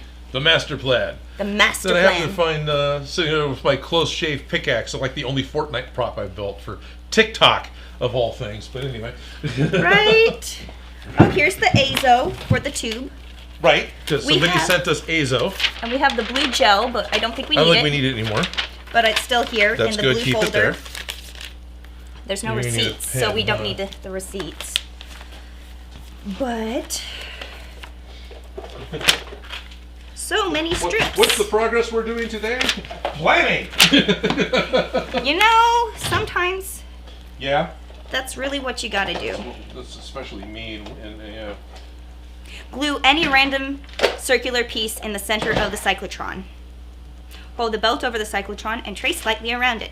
Now you know where you need to paint before gluing the belt in place. Once a belt is in, it will be very hard to get a paintbrush underneath there. Just don't paint on the random circle you just glued on. Right. Glue the belt down to the center disc, and then into the first facet of each side, making a stacking of discs alternating 42 and 43. Use 7 42s and 6 43s. Glue the stack to the center of the belt. We already did that. Pretty sure, so yeah. It's not crossed off? Oh, are you finding a pencil? Yeah. I'm trying to find, yeah. Awesome. I got a whole slew of Ryobi pens and Sharpies, and someone found an old TNT cosplay pen. I love it. I'm just going to use the pencil that because I can screw. Because if there was an eraser, you can erase it. Yeah. Details. And then this is the whole section for the neutrino wand. Right. And we stopped right about hand grips, barrels, and pipes.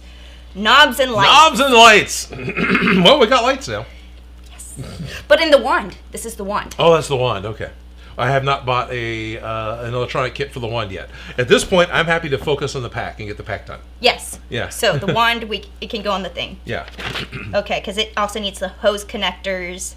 Bottom slabs we didn't put on because we wanted access to everything still. Right. So the bottom slabs for the wand, because there's the whole ladder piece, the structure piece that the wand is attached to. Yeah. And there's like a bent piece and the V-hook mount. So this really is where we stopped. Yeah. The gun track. Right, which is this type of a thing, but on the gun. Yeah. Which, yeah, this one's cut out of Sintra, but... Yeah, but we hand cut that one out, didn't we? Yep. Yeah, everything on this was hand cut. Yeah, which honestly looks really good. But then when I saw the laser cut one, and it was just like, dang, yep. I ain't a robot. Paint, lights, and painting, we kind of did some of that. Decals. Did we get the decals on the wand? Yeah. Yeah. Okay. A lot of decals went on the wand. I'm going to say we did this part. Sure. Silver paint. No. We did not silver paint. Some little copper blocks. Yep, the banjo connectors and things, which, no. We haven't done yet. No, we haven't done yet. Okay. So as far as the wand goes, we have made it to step... Yep, where the tape 18. is, it seems like. Yeah. This. Oh, yeah. Look it. Here. Okay. All right, so this is where we're on the wand, but we're going to think about the pack because the wand is on the back burner. Right. Because we've got lights and bells and whistles, and we've not all the bells and whistles. We got lights and we've got the cable. So let's get the pack done. Yes. And then we'll move on and finishing up Remember everything all else. these? And there's a lot of stuff. Oh yeah, the gizmo. There's so many little things that you guys have done to support us doing these costumes. We're gonna be Ghostbustering for a while. Yes. Look at these. And there was a point in time when I was considering doing a yep. It's Lewis, isn't it?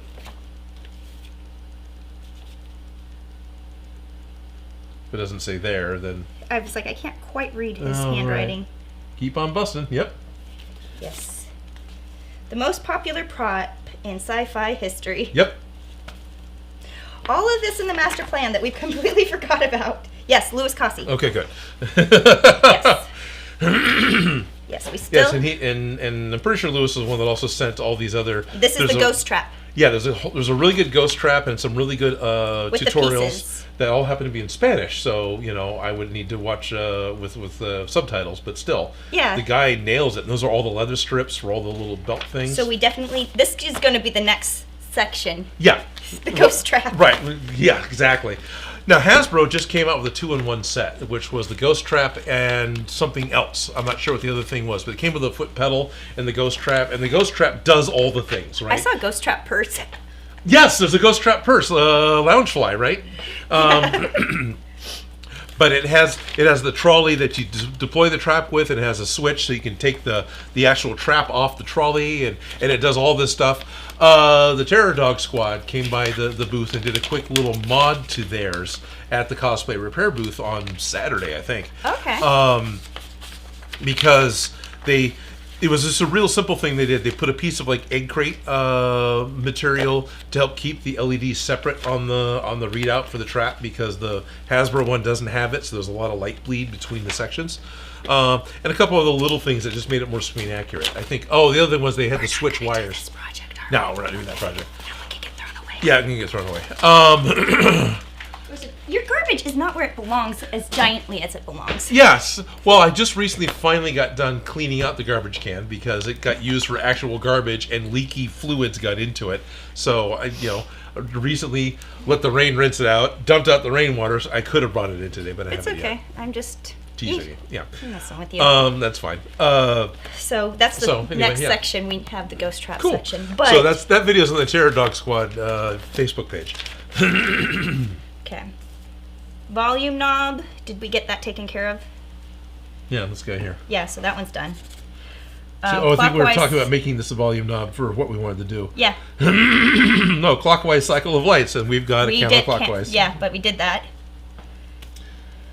Jupiter Electronics. Yeah, Ninja Fruit, this is things that people are talking about. It's okay, we're good. We've got okay. Mac Factory kits, right. Venture Tech for yeah. Our general notes. Frank and Geeky, which 2 years ago when I wrote this, it made sense. Now I'm looking at it now going, I don't know. Yeah. Like we still have 3/4 inch split loom, which is this stuff here, as well as. Oh yeah, we do need that, don't we? We need it for the actual. And we need to actually change these because we made these for our crappy ones, and we adjusted it to that size. So now we need to adjust it to this size, and we used actual metal, didn't we? Yeah, I used some aluminum so I can do it again. Yeah, so we need to do these parts right here. So we need these connectors and the hoses. Gurgle, gurgle, gurgle. Gurgle, gurgle. Where do we even start? Right, exactly. There's a lot of little steps that we've been kind of skipping over because we were letting it go to the back burners. Yeah, now exactly. Now we need to actually get going on it again because all of you have been super patient with us with doing this forever and a day. And aren't you guys done yet? I've built 7 since you started. It's like, well, yeah. Yeah, but also we talk while we do it, and then we also don't work on it. So not working on a project's a great way to drag it out more. Just saying. And there's been the whole mild anxiety over things we didn't have, like blinky lights. Right? Because it's like something we want to do, but we have to actually do it, and it costs money, and figuring it out, and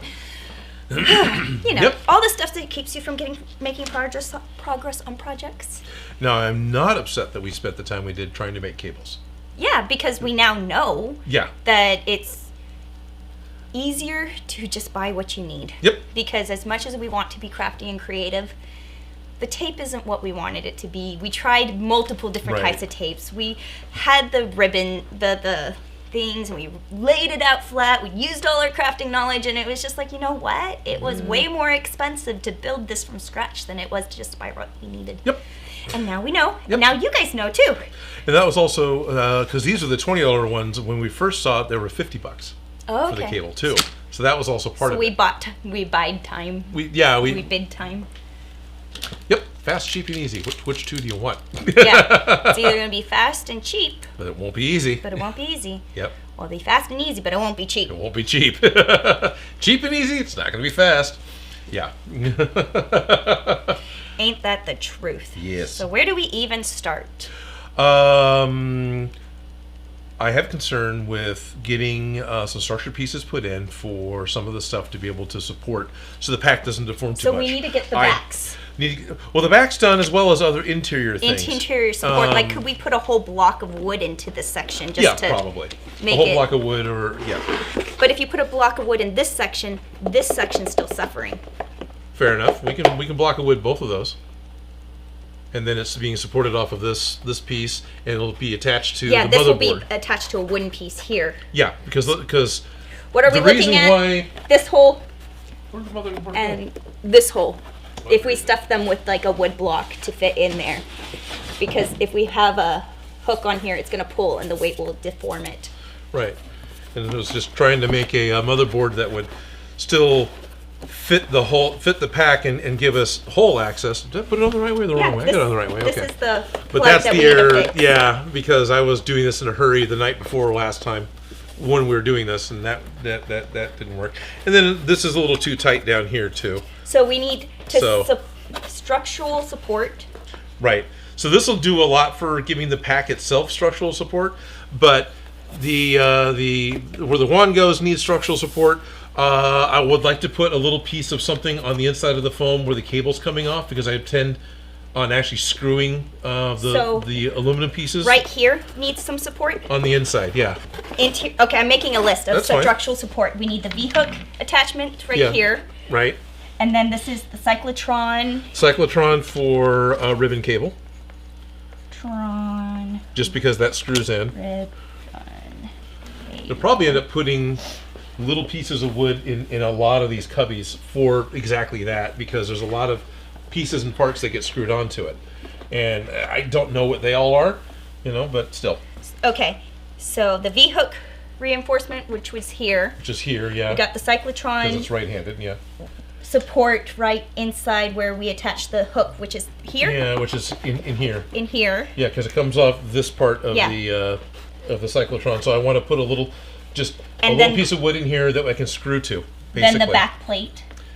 And then the back plate, which I intend on cutting up 2 back plates, so it's a little thicker, gluing them together. But then also it'll have some offset holes so the panels can latch. Okay. Making it complicated to make it easy. No, sometimes it's worth it to put in a little extra time in the beginning. Yeah. Because that little bit of extra thinking saves you a lot of heartache down at the end of the road. Yeah. Like if I notice things are starting to be off at the beginning, like in my patterning. Right. Taking that deep breath and not feeling bad about, okay, I have to take this time now, because if I don't solve this problem early in the situation. Right. Pain in the ass at the end of the situation. Right. And it only gets more and more and more off. And so sometimes I hate to take out my work, rip it apart, or undo things that I've done, but ultimately a little bit of extra work now saves a lot of heartache in the end. Yeah. So I suck up my pride and go, okay, I know I finished this. I know I made it this far, but let's mourn the loss and then move on. Exactly. There's the 2 pipes that are here. Okay. That might need to be remade using thin wool, because we're going to have to make a structure piece that holds them in place, because the original, they just got glued in here. Now that's where the electronics go. Yes. And they will right there. Hit. Yeah, they're right there. So if we have them not even sticking fully out, if we attach them in here. If could we put like a peg where it fills in this hole and then it slides up onto it? Yeah, we can do a peg that comes down, or we can cut them so they go into the holes, and there's a couple of tangs that come up to like a bracket back here to help hold them in place. A little of both. We're going to need to do that. So that these entire tubes, because I think we used Schedule 40 PVC originally because it was just easy. I might have to go get some of the lightweight 200 just to make it easier to cut to fit around the electronics. Yeah, details. Not a big deal. But it's going to make it easier in the long run, because the thinner walls significantly easier to cut up, use, and deal with, but it's not as structurally sound or... Right, but it's okay because it's a foam backpack, so it's a foam pack. It'll be fine. I'm trying to keep it as lightweight as possible as we're talking about adding wood and structure and support. Yeah, basically. Okay, so we have to do the pipes. You have to do the pipes. I wanted to... Shock Roman was helping with 3D printing the Ryobi battery receptacles, because I've got a ton of rechargeable Ryobi batteries. So let's just put that in here, even though this is where the speaker usually goes. There's plenty of space to put the 18-volt battery. Is anything going to go in here? Nope, no plans right now. So we can that put could be the there. speaker? Yep. Could the battery go up here, or is that too big? I mean, too small. No, let's take a look. It was just one of those things that early on went, oh, I'll put it here. Sorry, I got excited. Oh, I'll put it here. And then my mind just got stuck there. So that's fine. That fits very nicely. Mm-hmm. That's fine. Yeah. So whichever. All right. This will be a tight fit for me to get it to come out. This will be easier for me to get my fingers in to unlock it to make it come out. But very good point. Very good point. But still, it would work. I mean, if it was done in a way to where this went in and was loose like Godzilla is, so the whole thing just comes out instead of it being a click in place like a tool, that would totally work. Because I'm not opposed to using this as a speaker thing, but I get why people use this as a speaker. This is also going to be further away from your head. but then you won't hear it as loudly. Do we? Yeah. Okay, so battery mount. Yeah, so battery mount. I don't know if the one I got that's loose would fit in this box sideways. Okay. Where's that at? I spy with my little eye something green. Just one thing that's green? That's neon green. You know that you think this neon green would really stand out in a shop space? Right. Because it's a bright fluorescent green, or when you're doing yard work or whatever. But you gotta think about what color are leaves? What color's the grass? Uh-huh. What color is nature in general? In general. Yes. So I find that my green Ryobi tools go very well with florals. I'm not seeing it at the moment, but there's a lot of the droid guys use it. It was made to adapt Power Wheels, the toys. It just clicks on. It has a couple of wires that come off. It does stick out a little bit further. It should still fit, but I would need to actually double check. Right, and if anything, we could probably carve out this little section. If we oh, sure, we can always do that too. Problems we'll get to, but at least there's like yes, we have absolutely, two options. we could do that. We can make a pass through so the battery just kind of fits in, and no, we can totally do that. So, but battery mount is on the list, okay? Okay, we have to mount the battery somehow to rig it. Yep, okay. All right, what else do we have to do? We have the backs, we have the pipes, we need the tubing. We need to do the split loom tubing, right? So there's lots of tubings. There is lots of tubing. So I'm gonna say tubing, and then we'll break it down into the different Okay. ones. I'm trying to be organized. That's fine. There's lots of detailed tubing, and the guys tell us a lot, and I'm really grateful. Did you say split loom? Well, yeah, it's that corrugated tubing that's get used for cable management with computers are used to. It's literally called split loom. That's what it's called. If you look really hard, you can find it. It's not split. Basically, it has a slit down one side. Yeah, but you can also cut it if you needed to. Yeah, but it's easy to get it pre-cut. And I had some, but I don't think I have any black. I had some white, and I think I let Felicia Martin use it for something. She gave it back, but whatever. Anyway. Spray paint exists if we were really in a pinch, but this it's is cheap enough. It's so cheaper easy to than order spray this. paint. Yeah, this just order from Amazon. That's a nothing cost. Because spray paint costs more than yes. that. And also, sometimes just the time to get things the color you need eats up your time for projects. No, Coloring things can eat up your project time, as I've learned from mistakes. Life. Okay, what else do we need for these cables? Do we have? Yeah, these are the cables, which are tubes. I think these are colored tubes. There was a list. Some of the Ghostbusters sites and have this as a list. I don't remember at the moment. Okay. I'm sure a lot of you watching right now are screaming at your screen, "It's easy, it's just this." And these connectors, I've 3D printed a lot of them already. Yeah. They just need to be painted because a lot of these connectors don't exist anymore.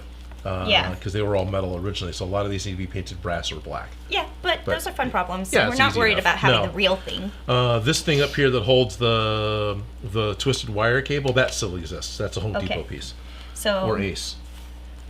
Tubing and then mount. So realistically, if I actually spend some time getting some of these little pieces cut that I wanted to make in order to support the packs, we could start greebling.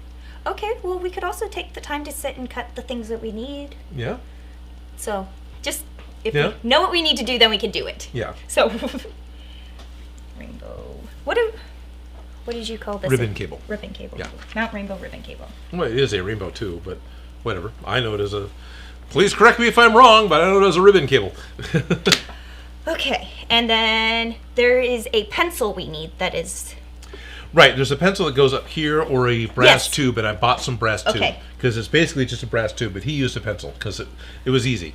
Yeah. But you just happen to have brass. I have some brass tube. Well, I was at Ace, and they had the hobby metal pieces, so it was easy. Okay, so that's written on the list of things we need to do. That's part of the tubing. That's part of the thing. Talked about reinforcement. Yep. But we also have to attach the V-hook. We have to attach to the V-hook, which is still reinforcement, and we have the aluminum V-hook, and that still goes here. Mm-hmm.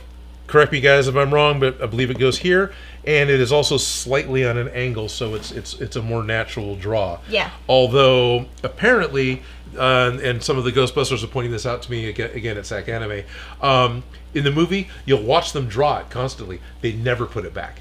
No, because Because you can't do it. Cut. And cut. Yeah. And then the PA comes out and goes like this and goes.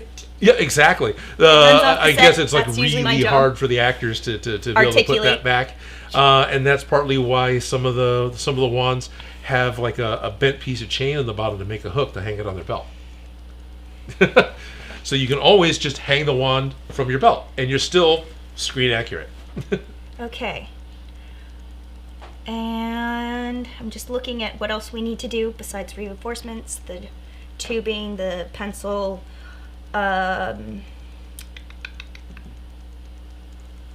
We are really close. We really have been avoiding. We have. I've been seriously. Have been avoiding. Yes, absolutely. This next part. Absolutely. This part. The blinky bits absolutely has been a stopping point for me, and this has been something that we labored over for 6 months. Was getting this. And we did it wrong. Yeah, and we did it wrong, which is discouraging. So now that's okay. We learned. Yeah. We did it wrong, so you don't have to. Exactly. Learn from our mistakes. Yes, okay. Please. Don't copy our mistakes. Also, the Alice packs, they need the strapping attached. They need strapping attached. There's a piece of insulation foam that goes across the top of the Alice pack. Straps. Insulation foam?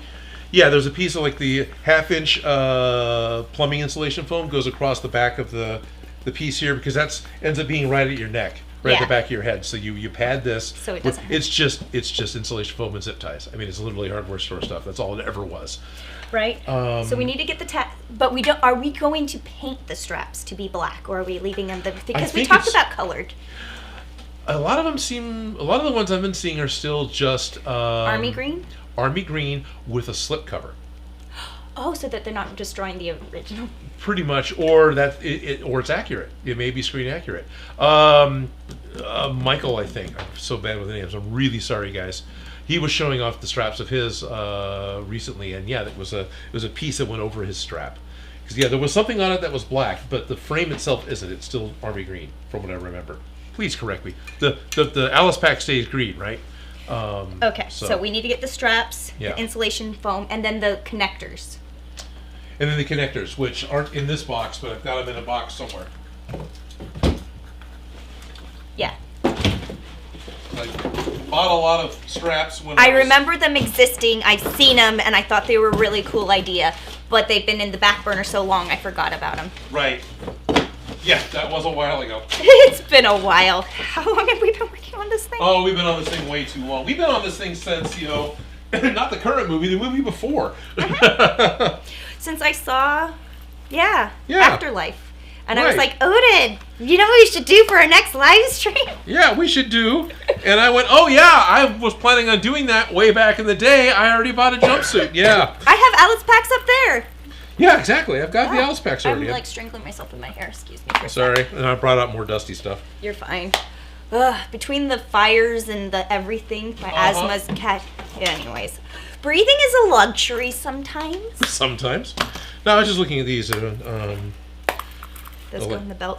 Oh, and then we got the really cool belt fixtures from what's-his-face. We got the belt fixtures from, so we have the Gizmo holster and we have the Neutrino One holster. Yeah. And we got a couple of toy Neutrino Ones at the moment.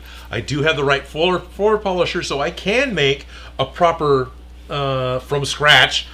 But, I think that was that was the 2-for-1. It was a Ghost Pack and not the Neutrino One, we're saying the wrong thing. Sorry, guys, is the PKE meter. So they were showing me the PKE meters, and it does all the things, But I still have interest in. I bought the shoe polisher. I would enjoy making one, even though it won't be as snazzy as the one that Hasbro made. Right, but right now, that is on the back burner. Oh heck yeah, that is. That is so back burner. It's No, I'm just looking at this, going, I could totally make a pattern out of this in order to make more of these. Completely. Because I've got. One of the guys I know that helped runs cons was asking about getting Mandalorian made. So these would be great Mandalorian packs. If you do this effect right here, where see how it's raised and you go up and things? Yes, you can measure it and then make it do it, but I suggest molding it before you cut it. Oh yeah. So you put it over a block that is the shape if you can, and then you use water and heat with leather. Right. Or if you want to do it out of the foam, but you press the shape in and then cut it around because you can press the wamples out and cut it around. Wamples are totally a word. You know what I mean? Yeah. And then, of course, you put the snap in. Yeah. Well, I guess you can put the snap in at any point. If you put a block in here, you could set the snap. Well, you put the snap on before you attach it. Yeah. But I would do the shaping of this before I cut it out. Okay. Because I'm like, oh, you have to make sure you measure up and over. No, just make the shape itself and then measure your seam allowance and trim down. Yeah, that makes sense. Yeah.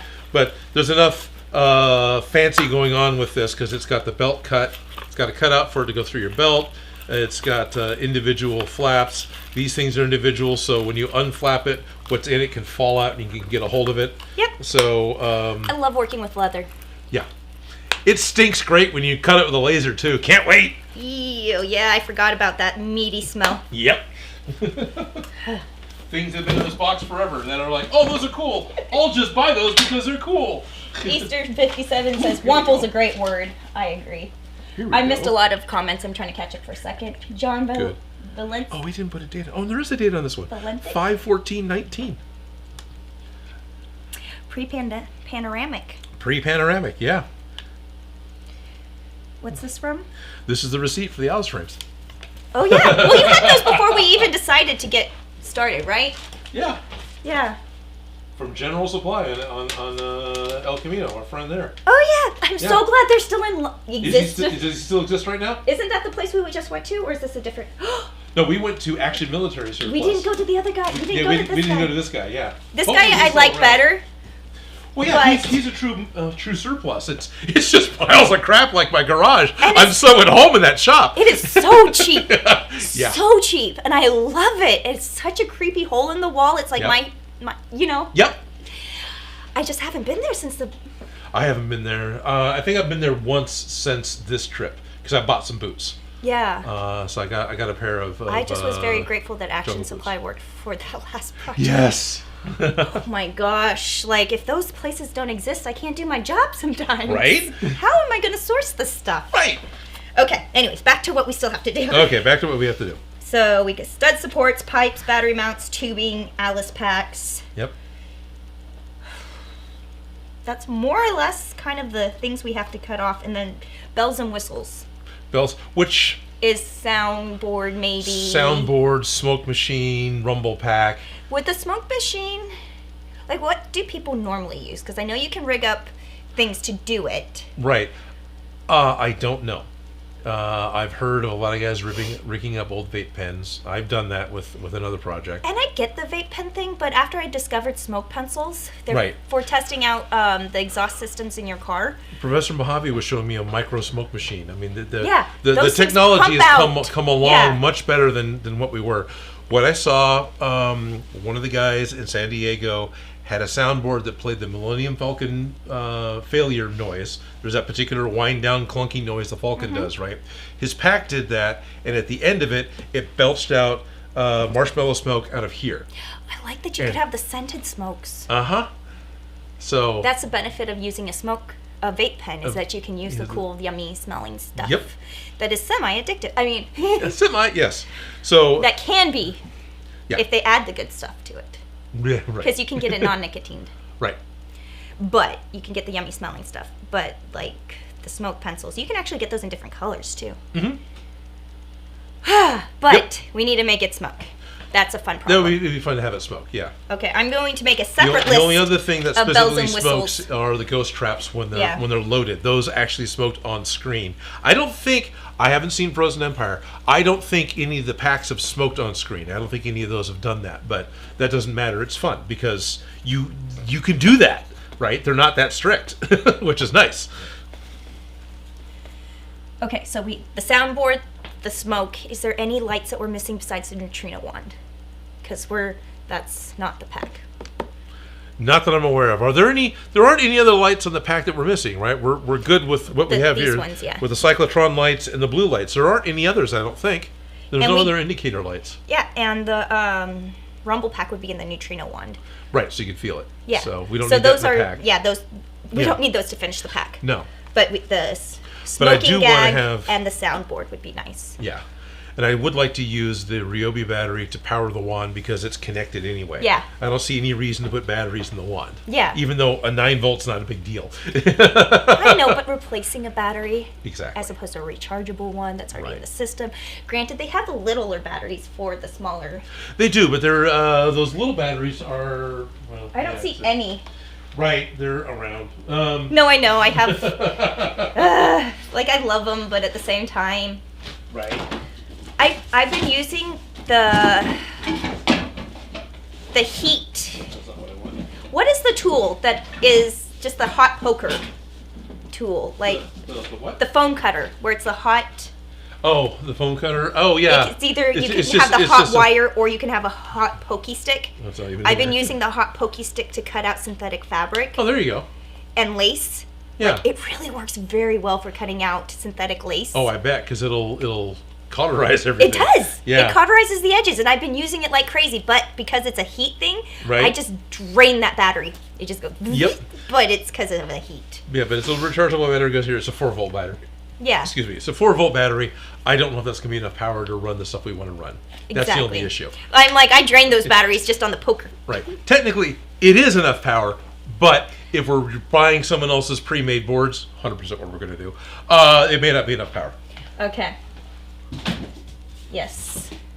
So, and also, just if it's all one power source, it's one battery that needs to be changed. And there's a tube connecting it, so we have to plug it. Yeah, it's already connected. It's not like we're faking a wire. So it's not like Star Trek where we're trying to fake a halogen light in Worf's hand and please ignore the wire going into his sleeve that's powering it. You don't see the Band-Aid. They have skin tone Band-Aids now for a reason. Right. I really do appreciate all the new technology we have in nudes. I know it's not new, but the fact that it is so accessible is so much easier now that I don't need it anymore. So you dropped the word nudes, and I know 100% what you mean. Do you want to clarify that for anybody? Nudes? Oh, the different skin tones that everybody has that isn't just ballet pink? Yes. As opposed to send nudes? Well, the standard has been just ballet pink as kind of the base nude color for way too long. Undergarments, Band-Aids, etc. needs fake skin tone. Yep. And it works with nobody. It works with a very small portion of the population. Yep. I'm one of the fair enough people that has a pinky undertone that I could get away with it, but still, like dressing others doesn't work with most people, and having to go and source and search for nude underwear, nude bras, nude Band-Aids for these various gags like hiding the ribbon. Because it's like that would be my job on set. Yeah. I can see that cord. Here, let me see what I can do to. Can we pull this up? Yeah. Or can we how do we handle that problem? Yep. And I genuinely appreciate having the diversity in skin tones because it makes a huge difference. Yep. Yeah, so that's what I mean by nudes. But I think I can remember one Smosh where there was some sort of prop that had to have power and it had to run up someone's sleeve because there was no way to put the power in what they had. Yeah. Anyway. I was going to say that one episode where everybody was naked. Oh, yeah. Oh, there's that one, too. Yeah. I forgot why, but I remember everybody had to be naked on set.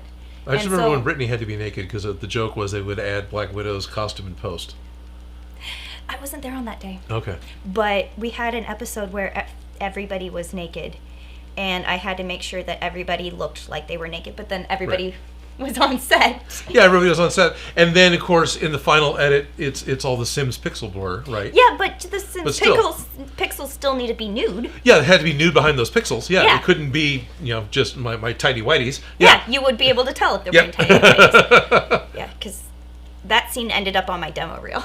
Oh, good. Because they are costumes. Despite them not being in costume, that's a lot of work that went into making them look naked. Decent. Yeah, decently naked. Right? Absolutely. Because there's I think Shane's crouching over Anthony in the scene with the camera. Anyways, hilarious, funny, right? Weird problems. Weird problems. But for the joke. It's all for the joke. It is. It's for the joke. It is 1:00. Is it time for mail? It's time for mail. Is it okay if I distract you? We're distracted anyway. We are distractible. It's okay. I think we got the list of what we need to do. So next week we can decide which chunk we want to. Okay. which we're going to try and tackle, which is good. Excellent. Yeah. So I think if we get the backs, we can do this section. If we get the pieces that we can attach the supports, inside, we can do that section. Just get on the stick, Odin. I'm happy to say that at the moment, I don't have any other work trips, so I will probably be in town for the remainder of the month. Okay. Yeah. So you could at least do the digital part. So I can at least get some of the digital part and get some of the pieces done. Some of the tedious stuff, cutting out stuff and making sure it fits. And I'm going to be using a laser, so I could turn on the live stream and it could be a let's chat with Odin time with people on Discord and Patreon. I can do that, but I don't think I want to do it on a live stream here. Okay. Yeah. Yeah, but there's stuff that still can get done, and we can make progress. We're not going to make progress this week. We've already accepted the loss. We did make before progress. We even started, but we at least figured out what we need to do. We have made progress. We figured out what we needed to do. We threw things out to the viewers, hopefully with getting some sort of input back. Confirmed the location of a pair of jumpsuits, including one that you're happy to wear because you look like Phoebe. Yep. So, yeah. We made some progress. Some progress. All right, let's go into the comments because we obviously asked things. Right. When we're done with comments, we'll open up Dave Knopp's package. Right. Bernie Jason says, I've gotten my loom from Radio Shack back in the day. Mm-hmm. And he also says that's why the S-hook is on the wand. I don't remember why. Because it's impossible to put it back on. The S-hook is hanging it from your belt. Yep. Okay, there you go. And every time I look at the S-hook, it looks like a bent piece of chain. Or it could just be an S-hook that's bent too, but anyway. And John Valancic, sorry, I can butcher anyone's name, says, do you plan on making the red jacket from Frozen Empire? No. No. Okay. I want to see Frozen Empire. I do not plan on making the red jacket. We're just trying to get a generic 84 done. Yeah. Honestly, I didn't hate the movie, but I liked the other movie better. Okay. If that makes sense. You liked Afterlife better? I really loved Afterlife. Well, Afterlife was fantastic. It was amazing, and it was everything I wanted from a Ghostbuster movie. So Frozen Empire was fairly faithful for Ghostbusters 2. Yeah. I didn't hate it, but I didn't love it. You don't hate it, but it's a sequel. Yeah. And it's fine. I'm not trying to. Yeah, like you can complain about plot hole, anything like that, but although so many plot holes and everything, whatever. Right, is whatever. I can suspend my disbelief, but I really loved Afterlife and Frozen Empires. Okay, all good. In my opinion. All good. That doesn't matter. Yep. I know when I finally watch it, I'll enjoy it, even if it isn't as good. Right? It'll be enjoyable. Sometimes I absolutely love trash. That's all I want. I just want to be entertained. I just want to enjoy what I'm watching. If I'm bored with what I'm watching, you failed. But you have to get to that level for me to say that the movie failed. Right. Robert Kraut says, where does the time go? The first Ghostbuster Proton Pack live stream was December 12th, 2021. Oh, wow. 21. Okay, so I bought the packs. I bought the Alice frames 2 years prior. Yeah. So, okay. And I had talked about it. Wow, it has been 3 years then, huh? Yeah. No, 4. Yeah. Well, not since we started, because we're 2025 in December. Yeah, so December was 24, so that'd been 3 years. Okay. Yeah. Still. Yeah, where does the time go? Exactly. Well, yeah, all sorts of places. I appreciate you guys calling out the dates. That's not a problem. I don't care. I'm like, yes, we've been working on this. Yes, we've been doing live streams for a while now. Right. We used to get through a bunch of different projects, but we took a long-term one that we want to do well. Yeah. And get into the nitty-gritty details. And also, we did. And also, I know when we started the live streams, it was about the project with talking. And the live streams have changed to be talking with you guys with a project. Uh-huh. So the focus for us has very much changed to interaction with all the viewers, interaction with all of you talking to us, and visiting with us during this time, and then trying to get something done as well. So it makes it a little longer. Yeah, and then we also were doing every week to every other week to every few weeks. yeah, the frequency's infrequent, but whatever, that's fine. Par for course. It's a month, we'll go by, Yeah. It happens. So next weekend's a 3-day weekend. I want to try and get a video shot. The weekend after that is a 2-day weekend again, and that should be another live stream. Mm-hmm. Yep, and next that we should be able to at least get some supporting in there, something. Yeah. Mm-hmm. Yep. So many projects I got to work on too. Fun problems though, right? Yeah. Right. I do have a few projects on the back burner that I have just been not paying attention to that I really ought to. Uh-huh. Mm-hmm. Yep. But other projects took precedent. Yep. I've got at least 3 that that aren't even Odin Makes projects that need to get done. Yeah. Exactly. Yep. Exactly. Yep. And the dishes always need to get done, and so does laundry, on top of all of that. And my dishes need to be done right now. Sorry you walked in on that. No, I'm just laughing because it's like that never-ending cycle of dishes and laundry. My 2 worst chores that I hate doing. And then being I'm more touchy-feely than I give myself credit for, more emotional than I give myself credit for, and creative person that when I come out of my day job or something else and I just feel crushed, I don't want to do crap. And there's been a lot of days, especially a couple of years ago when the channel went dark, but even again recently, there's been a couple of days where something gets said in just the right way and my motivation is in the toilet. Mm-hmm. And and stuff just doesn't happen. And right? Sorry. Depression's a bitch. Yeah, depression's a bitch. Just saying. Yeah, no, it is. Yeah, so anybody suffering from that, I feel you. Oh, yeah. Yeah. But sometimes you have to give yourself little wins. Just little wins to keep going. Right? Paid Sac Anime. Got the set rebuilt. Yeah. I used to have anxiety going to the media center to do the live streams, and I do not have that, and that is wonderful. That's nice. I haven't gone live in a few weeks just because I haven't been able to get myself in the headspace to do it. Oh, so I feel you completely. Yeah. Why haven't you gone live? Because I just can't get my brain into it because I am just letting the anxieties take over. Yep. Mm-hmm. Happens to the best of us, right? Yeah. But we like to ignore it and pretend it doesn't happen. Mm-hmm. That's easier. Right? Yep. Right? I get it. I may have to wear my jumpsuit unzipped. That's not inappropriate for the movie too, right? Just have a cool shirt on. Just black, probably. Oh, these aren't... Okay. I was like, sometimes they have the little fold-over flaps for the movement. Oh, yeah? But yours is just mock ones. Oh, okay. And I'm like, oh, because you could let those out. And I was like, well, maybe we could, but it's mock ones because, of course, these days, nothing. Right. It's fine.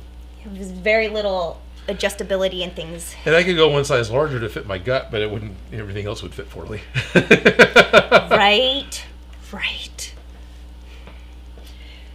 You always lose your gut, Odin. Yeah, I could try that too.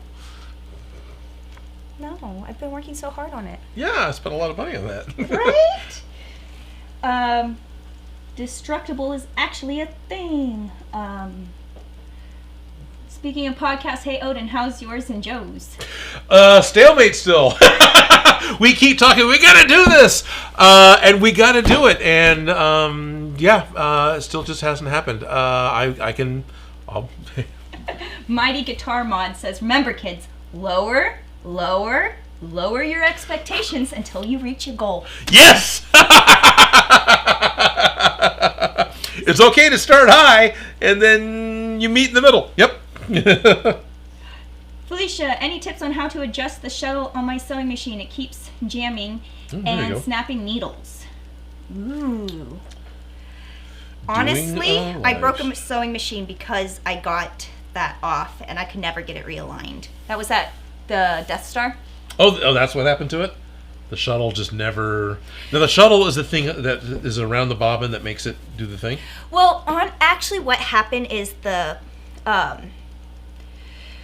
heavy fabric in a sewing machine. So when I'm pulling it all through, something got bent. I think it might have been the upper thing. So then it's no longer hitting the plate where it needs to hit. Right, that would do it.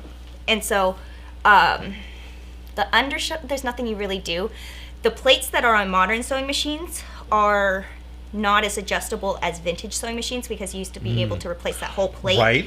Because why would you adjust the whole plate? Well, because it needs to be wider so you can fit a zigzag stitch in there, but if it's wide enough for a zigzag stitch, it can shove your fabric down into the bottom plate and get everything gunked up. Yep. So it's easier to have a smaller hole in that section.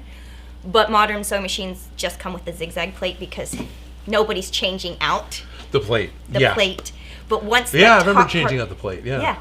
But once the top part's bent, it might be messed up. But the right needles makes a huge difference. Mm-hmm. I understand the problems with the plate, And there's ways to go around that and about that. People use freezer paper or other stuff, but I use pure will and determination. Right. But there was a point in time I bought some Teflon tape or something else that we put on your foot. On you the still bottom have that, right? Yeah, no, I know where it is, and I keep thinking I should need to bring you some, but honestly, it's cheaper to just buy a Teflon foot. Those are super cheap off of Amazon. That's good, because that tape was not cheap. Right? And you only need a little bit of it, but they're the plastic-looking ones. They look like white plastic, so they look like the really cheap, crappy ones, but those ones will stay. Oh, right, because it's the HDPE or whatever. It's the chopping block, that plastic. Yeah, that's like permanently slick. Yep. Yeah. Got it. So that is really good for getting those vinyls, sticky fabrics. Okay. The stuff that's going to kill your sewing machine because you hit the needle and go... Yeah. You know what I mean? Having a Teflon foot makes a huge difference in, especially when we were doing upholstery work. Yeah. You know how thick upholstery fabrics and things get? Yeah. Those are intense. Yeah. Some tents are made from upholstery fabric. Sorry. Yeah, but often I just have to take out and rethread the sewing machine. If you're starting to have issues, rethread the sewing machine, replace the needles. Yep. First problem, you know? Yep. Even though I just did it, and damn it, this should work. Yep. Get really good at threading your sewing machine if you want to learn to sew. Just thread it and thread it. Just be able to do it blindfolded, because if your sewing machine starts to mess up, just rethread your sewing machine. Yep. And if that's not solving the problem, replace the needle. Yep. And then if that's not solving the problem... double check the threading. Well, as part of rethreading your sewing machine, double check the threading of the bobbin. Yeah. Well, yeah, that's part of the threading. Right. Making sure it's unwinding the correct direction, because if it's unwinding the wrong way, you can get a lot of those tangly issues. Yeah, because it doesn't have the right amount of tension. Make sure you have a long enough string when you start sewing, so that it doesn't. Yes. When the sewing machine needle goes up, it doesn't suck back the thread. Yep. And then you're not sewing with any thread itself. Yep.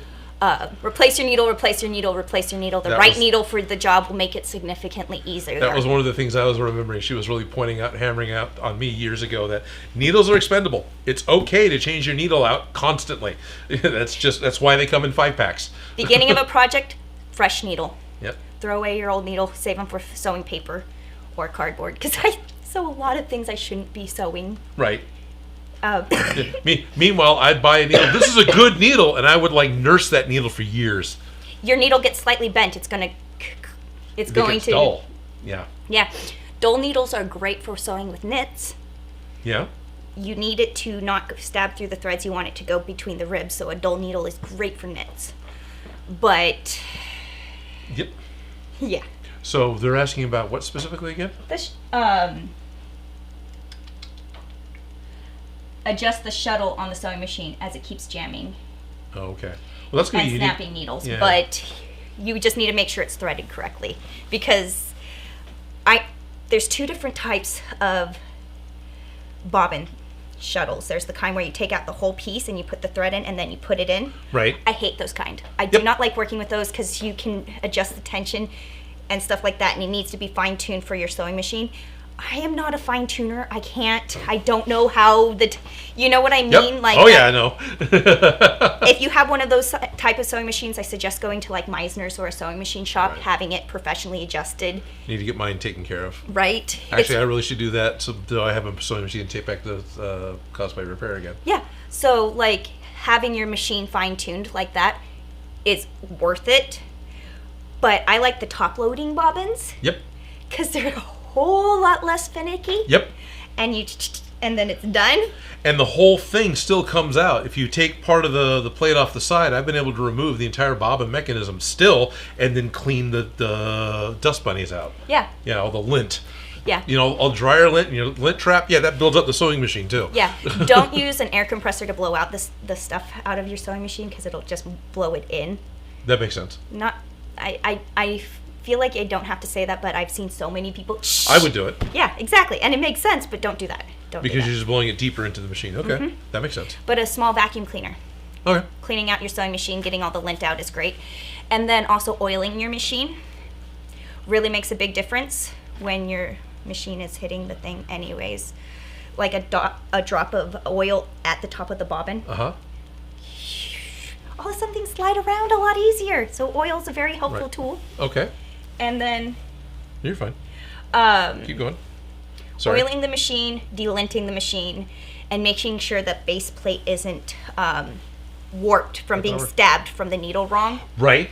Because that can also... Because when you hit the base plate, you've now made a little rough edge that'll grip your fine fabrics. And dents and other things, so you have to make sure that your plate's nice and clean. You can use a nail file it down if you have to, because it's happened, but... Right. So, I like top-loading bobbins. I don't like front-loading bobbins for that reason, because your shuttle can get all... Yep. And if it's off, go to the machine repair place and have them fine-tune it, and then it'll work.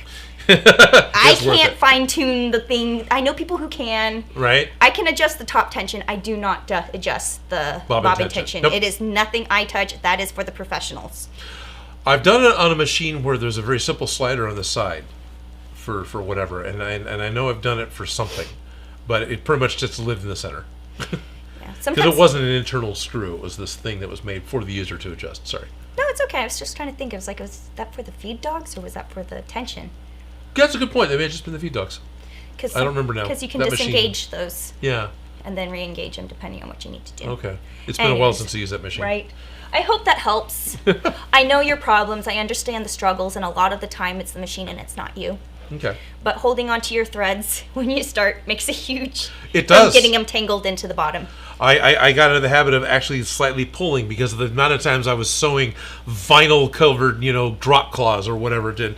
Yeah. Yeah. So my sewing machine has like a thread cutter on the side of it that I have that muscle memory to cut my threads. It leaves my threads nice and long. Yep.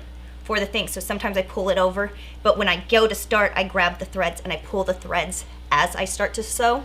And getting your first couple stitches, I hate doing back stitches right at the beginning because that's when it gets pushed into your sewing machine and eats your fabric.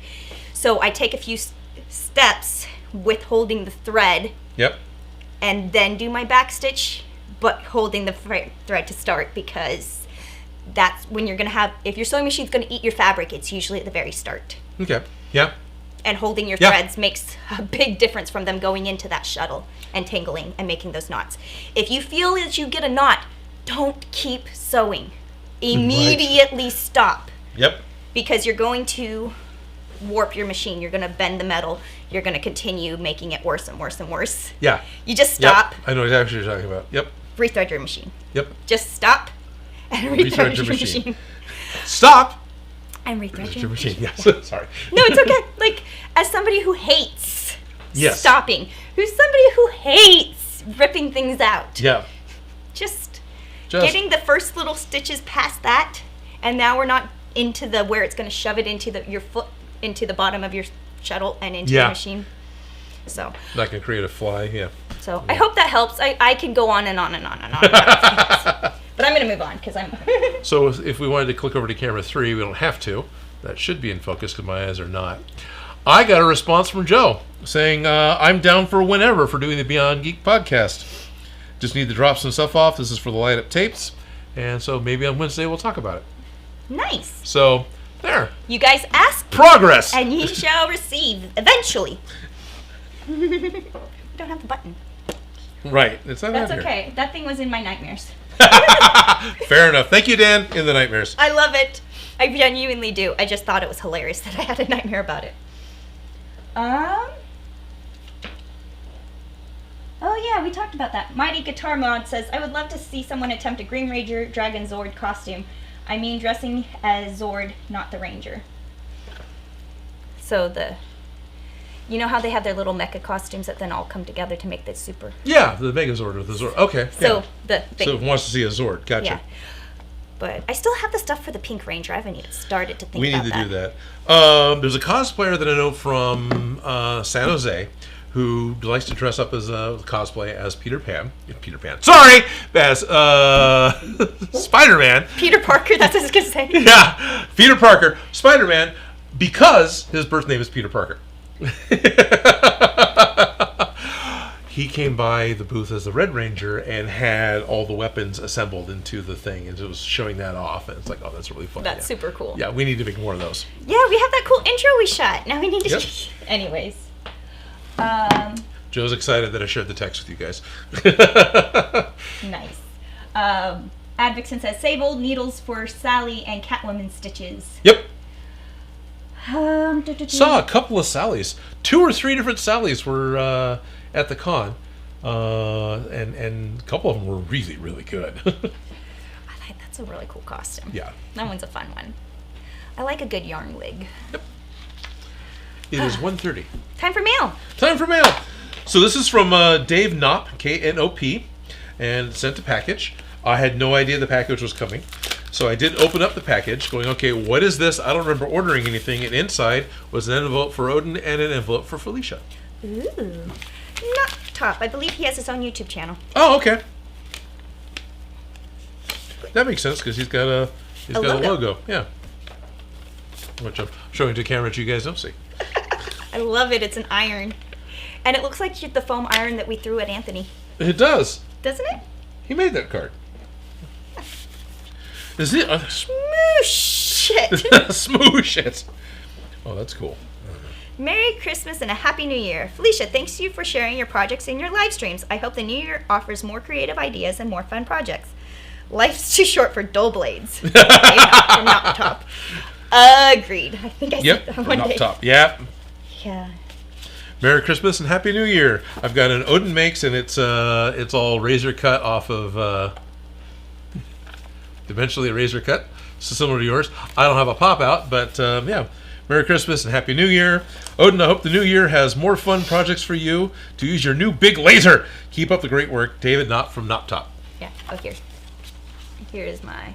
Yeah, this Where's one. That's the guy. It's this one. I can't even point my finger at it. Yeah. Smoosh it. Smoosh it. That's awesome. Well, how many times... Handmade pop-up cards. That's awesome. Right?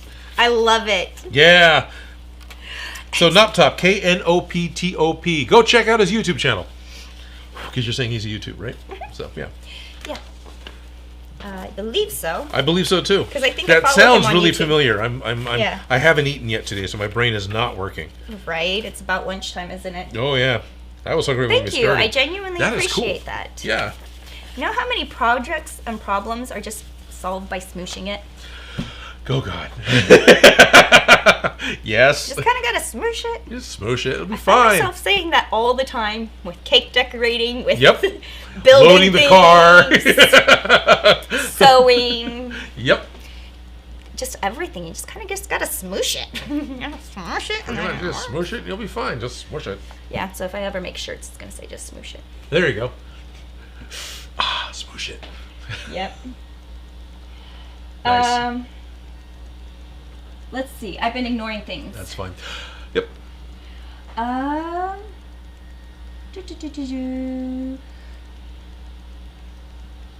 So, shirt projects. One of the things that we were trying to do for Sac Anime, Shop Gremlin had an idea of doing silk screening. And so started putting together the tools and materials to do silk screening. This was specifically to silk screen logos onto a gift bag for the fundraiser that Shop Gremlin is still doing for selling soaps. Right? Okay. So wanted to, because looked into getting bags made, prohibitively expensive. It was actually cheaper to buy the tools and just do it. Amazingly. The first round that we tried to do, because we tried to get some shirts made really quick for Sac Anime using acrylic inks that we picked up from an art store, that just kind of failed. The drying time wasn't really working out. The inks were anyway.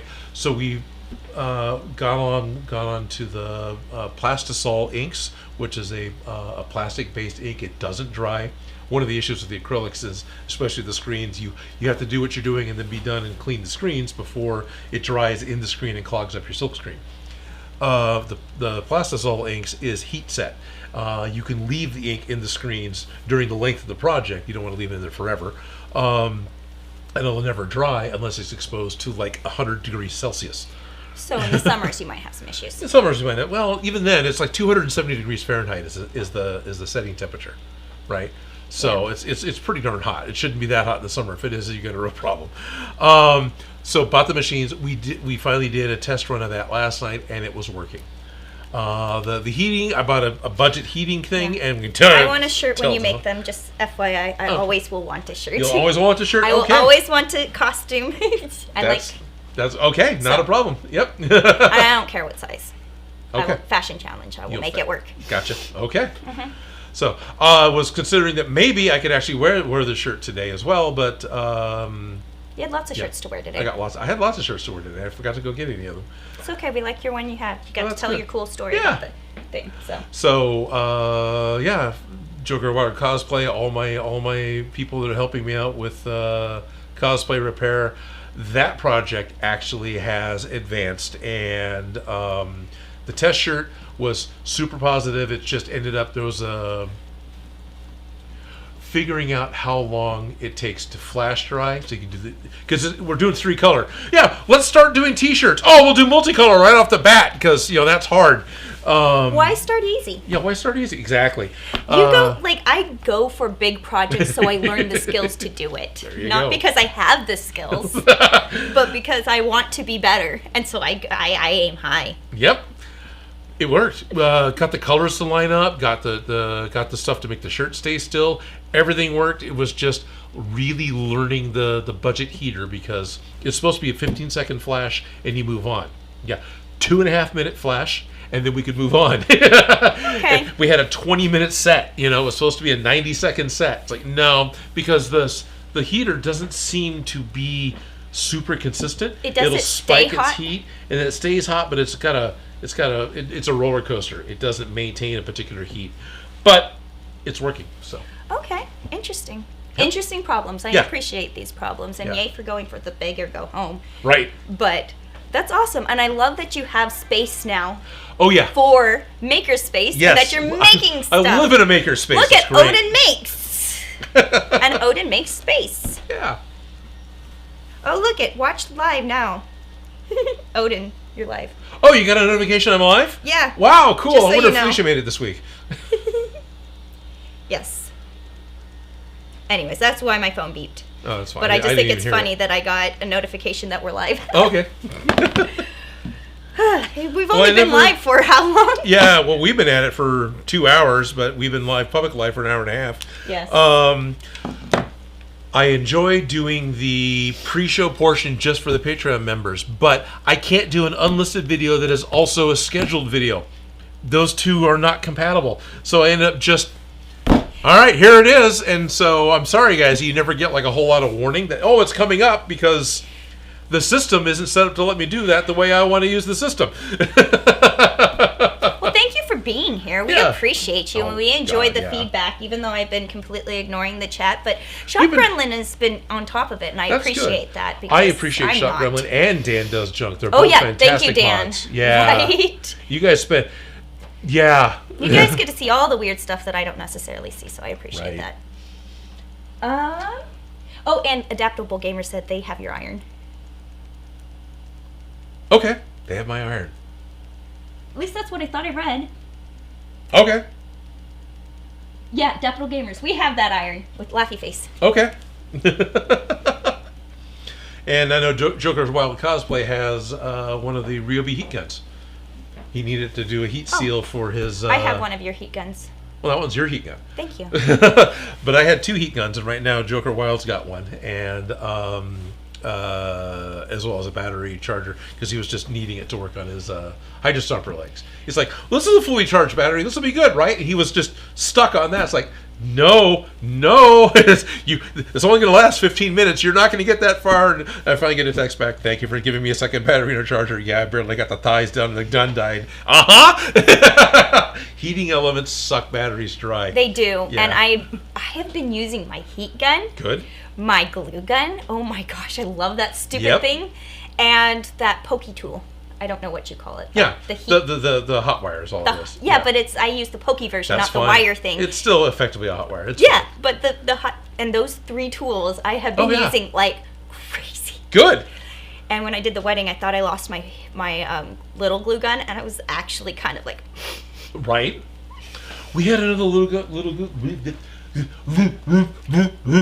We had another little glue gun break at Sac Anime, the charging base. So now that I got 2 that have broken, I wonder if we can't take the connectors the working connectors from both and make one good one out of it. So mine, I have to angle it now at a certain angle to get it to do it, to charge. Yep. But I think that is, I have to clean the connectors. You either have to clean the connectors or the connectors have widened a little bit. I don't think it's the widening. Okay. Because, we get back one way or the other. Because the way I have to finagle it to get it to connect and light up, it's not a pressure thing. I think it's like they're touching. I think it's just they're dirty or something. Oh, yeah. And that's why it's not doing it, because of the way I have to finagle it. Right. It's not that the wires need to be tighter. Uh-huh. I think they need to be cleaned. Okay. But I have to get in there and look at it. And that's one thing that I've been a little like this about, because I don't want to accept that it's an issue, but it is. Contact cleaner should be just fine. Yeah, what's contact cleaner? Is that what it's called? It's like a spray cleaner you use on electronics to help clean oxidization off to get better contact. Okay, I had no idea, but that's probably I'm pretty exactly sure that's what I it need. is. Please correct me if I'm wrong, because you guys are really good at that, because you guys are smart. Because it's not the tension, because it clicks in all right, but it's that the metal needs to touch this part. Right, yeah, you probably need to clean the contacts on both sides. And it could be as simple as like rubbing alcohol in a Q-tip, but there's also chemicals made for it. Yeah, so that also, because mine's starting to do that, the ones that are messed up with yours, that could be the issue, is that the... Right. Well, no, they're physically broken. We can look in the battery pack and there's only one contact. Okay, so yours is physically broken. Well, it's open for the public to use, right? And we don't police them, which... I appreciate. I completely hand people glue guns saying, here, fix it yourself. Do you want to fix it? You can. I can touch your tools. Yeah, whatever. And they break. Well, it lasted 4 or 5 shows. Right? Yeah. And hundreds of people using it. Yeah, so. And I've used this glue gun like crazy. Right. Love it. That's why I haven't accepted that it's a little messed up. But I almost cried when I thought I lost my glue gun. Right? So silly, but it's a... Well, at this point, I love the freedom of being cordless. Like, otherwise, I would just get the cheap, shitty dollar store ones, because they are just as good as the expensive ones. There's no difference, and it's $1. And I don't care if I lose it or break it or destroy it. Yep. Or if it gets just yuck. But having the cordless one is amazing. The guy that runs, he's still there. The Harris Center, the Playhouse up in Folsom, right? The big one. Mm-hmm. I remember when he got to use the Ryobi hand tool, the rotary tool. He ended up putting a strap around his neck so the machine hung here, and he had it in his hand. And he was just walking around and this thing's great, because that thing is amazing. Yeah. I absolutely love it. I pulled it out for carving pumpkins this last Halloween. Oh, there you go. And I actually brought out a bunch of my tools for the pumpkin carving. Right on. And my brother's friend was there, just giving me like, what the heck are you doing? But then I'm getting in there. It was fun. But yes, I do like a good rotary tool. Yes. Rotary tool, the heat gun, glue gun, and pokey wire. Those are like the 4 that I can't live without. Yeah, and those are the first ones that they were sending to us, because those were the hobby lane they're starting to work with. Yeah, and those make a big difference, and I genuinely appreciate them. And the measuring tape, I use that thing all the time, and I like that it's bright green, because I can see that one's mine. Yep. Across the room, that one's mine. That one's mine. Mm-hmm. Yep, mine went to Cosplay Repair. I haven't unpacked yet. Cosplay Repair. You can see it. Yeah, I can. So the only tape measure I've got out here right now is my souvenir. Your metric one? Yep, my metric one. My souvenir. I guess I do have that one too. I do have a Harbor Freight one, but I got my metric one. That was the one that I bought while I was in Crete, because I just really like the fact that it's strictly metric. This is totally normal to most of you who are watching, but not an easy, common thing to get a hold of here. At least at the time when I went. This thing's 20 years old. Jesus, no, this thing's 25 years old. Dang, it looks still brand new. So that's how big his heels were. I was just watching something that said that Louis, the guy with the red heels, his high heels were only 8 centimeters tops, and those were considered the highest of heels. And I was like, wondering how big that was, because in my head I don't visualize centimeters. Yeah, and I was like, that looks about 4 inches to me. That's about what it is. So I was like, what's 8 centimeters? So I was like, might as well look long. Actually, it's not even quite 3. Right, 1, 2, 3. No, it's about 4. You're right. Okay. Yeah. I was eyeballing it, going, I would say that's about 4 inches. But what's 8 centimeters? I don't know. That's just foreign language to me. I don't speak European. Right? I'm teasing. Blame the French. No, it's okay. No, we blame the English. They're the pirates who stole this. That's it. That was a great video.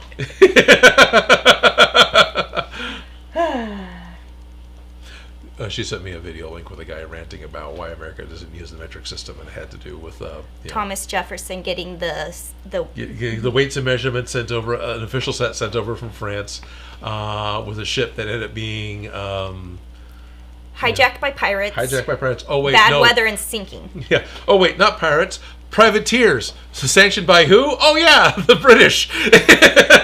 So it's the British's fault that we don't have it. But they were also saying that even if they made it to the Americas, that we wouldn't have necessarily adopted it anyways. Right. No. But for the sake of a comedy video or a tongue-in-cheek video, it was funny to blame the British or the pirates. Yeah. The pirates are reason we don't. Yep. But anyways, random. Okay, let's see. I'm ignoring people. Sorry. Richard Strode, hey guys, I just got a silent motherboard for my 3D printing and working on my own Halloween wand. It's always Halloween in my book. Yes. Nice. Yes. So the motherboard is the thing. That's the motherboard for the pack, right? That's the thing that need the laser cut. They end up calling that the motherboard, the big board that everything gets attached to. Yeah, because it's the motherboard. Mm-hmm. Makes sense. I'm used to computer motherboards. That's what I think of. Effectively the same thing. Yeah. Yeah. But. Oh. Thank you, David Knopp, for the cards. Bernie Davis says, I want the finger sander, but it was sold out. Oh, yeah, that thing is super. Oh, yeah. You have that, and I just come bug and borrow yours, but I haven't. I don't feel like I need one in my own personal collection because I can come steal yours. There you go. In 2023, they had a price reduction. I don't know if that's still in effect or not, but the finger sander, I believe, is still being made, although it may have changed slightly. But yeah, no, it's great. And I actually had to change the belt at Sac Anime. It's like, where are the spare belts? Oh, God. Where are they? Where are they? Shock Ramble and I talked about making a wagon. Basically, it would be a moving a table on wheels that we could take some of the grid wall pieces on and pretty much make like a tool station. The whole thing can just kind of wheel into the storage room. I talked about doing something similar in the past, but we talked through it again. It's like, yeah, this sounds doable. Right. Well, you got a bunch of the containers. Got a bunch of the containers. And they all interlock and connect, and it's a good system. It's a good system. It's a good system for transport. They're not 100% usable as they are. Right. Because they're all like flip top, and that's not. Then you can't get to them once they're all stacked, and I have to pull apart all the stacks. And is it in this one? Is it? I have to go down one. Like the top one can do that, but all the others need to be drawers. Yeah, like the top one you have is the drawer one. That one should be on the bottom. It should be, but I just stacked those I know. Because they were all back here. I'm just laughing because they're right there. Fine. And I was like, yeah, the drawers I could see using, but all of those are lift tops, and that's annoying. And then building the cart off of that, I could see. Lots of problems, lots of weird solutions. Right. Ralph Mork, 1 inch equals 2.54 centimeters, so 2.5 inches ish. Yeah. I have to Google millimeters when 3D printing so I get things right I'm till on inches and centimeters. Richard Stroh. Yep. Yep. 1 inch equals 3.2 studs. There, light kicked on. Should be called the brother board because it's got your back. Bazinga. Bazinga. Bazinga. Nice. Yes. That's funny.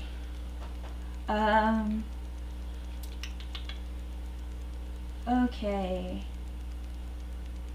I'm just going back and looking at comments I missed. Sure. If you want to go to camera 3. And this junk says, I got the Ryobi Inflator and had to put an additional switch since it has a battery draw. Oh, okay. What camera did you want me to switch? 3? Yeah. Okay. But there you go. Oh, yeah. It's the sack. We were talking about it, so this is the... The top has the drawers. The top has the drawers and a camera on it. But then this flips up. This is full of soldering here. And then this one flips up, which is full of other random things. I got a flashlight that's blinking at me. But yeah, no, that's...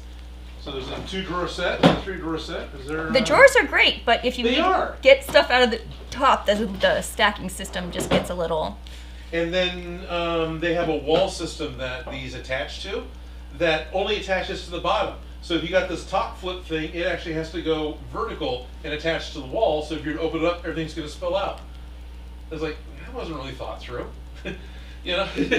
So the thought was to make a wagon that a lot of the stuff could sit on. That we get a couple more drawer pieces. I'm picturing what you guys. I visualize exactly what you're saying, and it makes complete sense. Portable cosplay repair. Yep.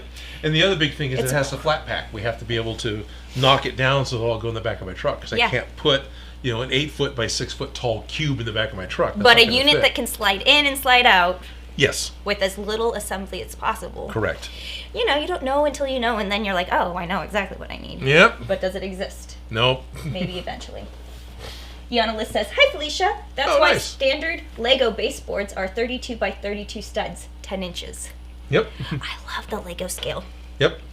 I was watching some of those geeky videos on different ways to get angles on your Lego sets. Yep. Because they're all within the same scale, so everything should technically work out. And then there's some guys get really fiddly in order to fit the curved tracks onto the square. Yeah. And put all the ballast and the road plates down. Yeah. Yes. And, sorry. I like those weird problems. Yes. And I get it. And I like that the Lego scales are very... The system works? The system works. Yes. They all work within their... Yes, it's very important to them to make that all work. Well, that it works both vertically, in all the dimensions, that it all is scaled, as opposed to being like this one's slightly off and doesn't work. Anyways, I appreciate the efforts. I hung this one up because I made this piece. This is an Odin scale Lego piece. It's just black. You guys can't see anything, huh? Sorry. Odin scale Lego piece that... that's pointed the wrong way now. Camera 4? Sure. For a minifig, this is the piece that goes onto their back so you can attach a stud onto their back. But I made the neck hole too big, so this is really sloppy. I mean, you can even see it on camera. The neck hole is way bigger than the stud. So I need to cut out an adapter ring in order to make this fit properly onto a maxi fig.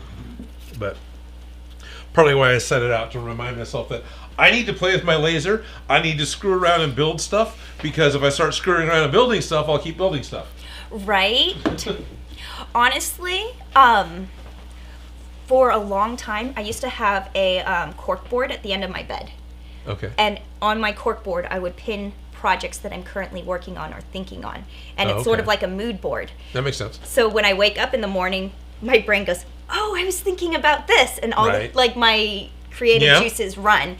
Or before I go to sleep, I'm also thinking about those weird problems. It's like a mood board that's active. Okay. If that makes sense. So like leaving things out like that would go on my... I don't currently have one of those. I just have a space that I need to clean right now. You know what I mean? Right. But mine would end up just collecting a lot of stuff, like the back of the doors were at the old shop. And it would just become a clutter. Yeah, no, I don't like visual clutter, but I do like having... I work well with corkboards. Okay. Because mood boards are a huge part of a lot of things that I work on. I get mood boards for music videos. Here's one right here, Yes. And so like visually seeing things, it keeps my brain on that active mode and problem solving mode, because a lot of the patterns get solved in my dreams.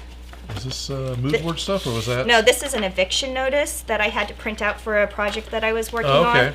This is a French fry box. Oh, okay. That needed to have cigarettes out of it. Probably something from Smosh. No, this isn't from Smosh. This was from a short film. It needed to be some smut for a bathroom. Oh, okay. I don't think we can show that on thing. No, it's fake smut. And then this is more smut. This is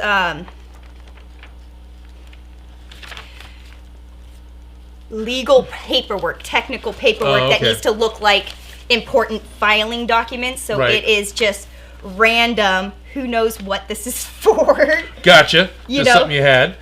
Yeah, like I don't even know who these people are, but these are old forms, and it needed to be from the 80s. Okay. So right. So this is a lot of the carbonless papers? Yeah, it's dated. Yeah. Oh, yeah. Yeah, this is... I have no idea where I got this from now, but I needed dated paperwork. And gotcha. This is that dated paperwork. This is funny. This is someone's job. Yeah.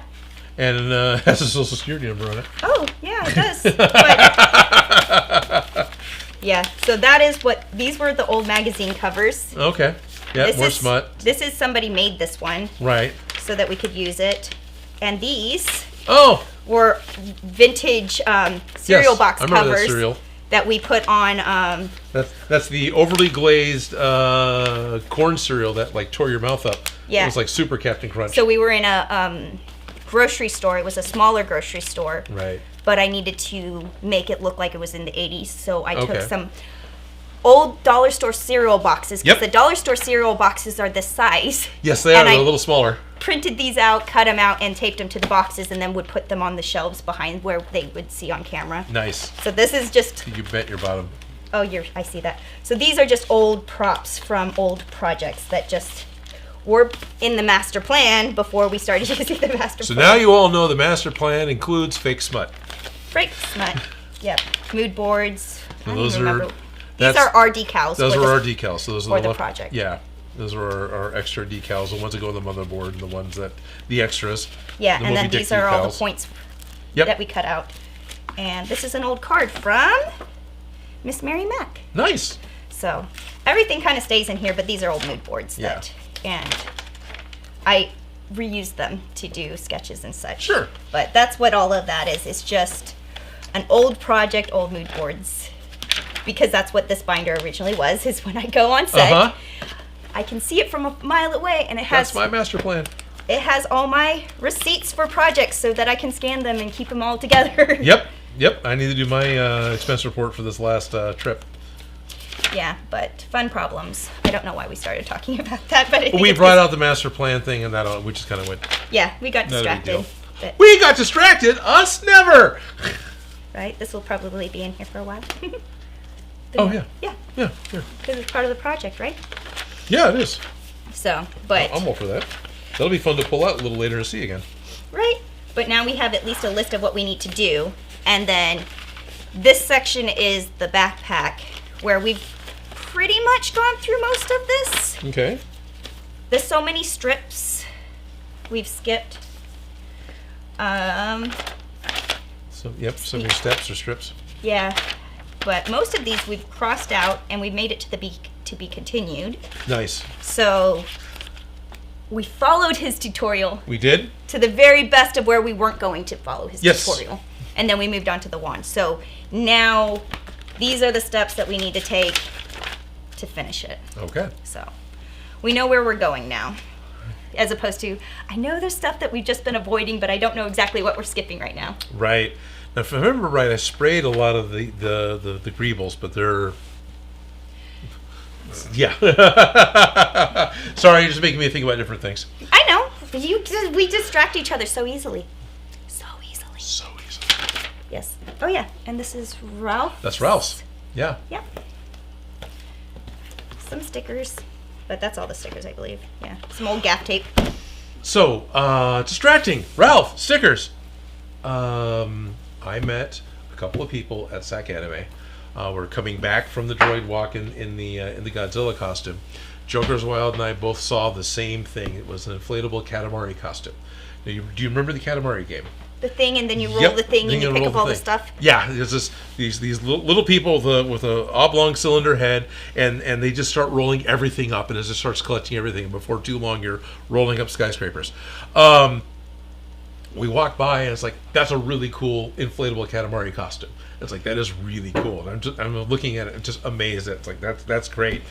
They came over to the booth, and I'm still kind of looking at even just the rolling ball and all the pieces in that. She starts explaining that she and her husband were doing inflatable yard art. They specifically made inflatable dragons, and they saw our Among Us costumes and realized they could make costumes. She made the Katamari thing, and it full-on looked like, something you would buy, like an expensive buy. And she said, "Yeah, I bought yours. It was an interesting pattern," which it was. The pattern you download from Etsy was a pain in the ass. She improved it, Oh yeah, I think even we improved it. Yeah, I think so too. But no, it was great talking to them, and yeah, it was really cool. And just the costume was just I don't have a picture of the costume inflated. I got a picture of it uninflated when I was talking to them. But it was they were cool. Right? The heater, the dryer helps with the air. Yeah, with making it more airtight. Just FYI, as one of the things we learned. Yep.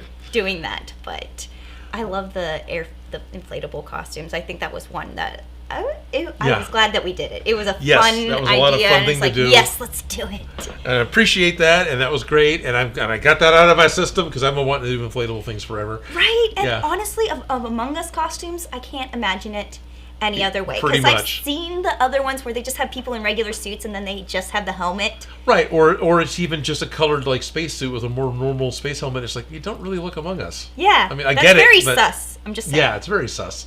But when you look like the cartoon and there's no arms, it was great. Right? Yeah. It was fun. Like that was a fun project. Yeah.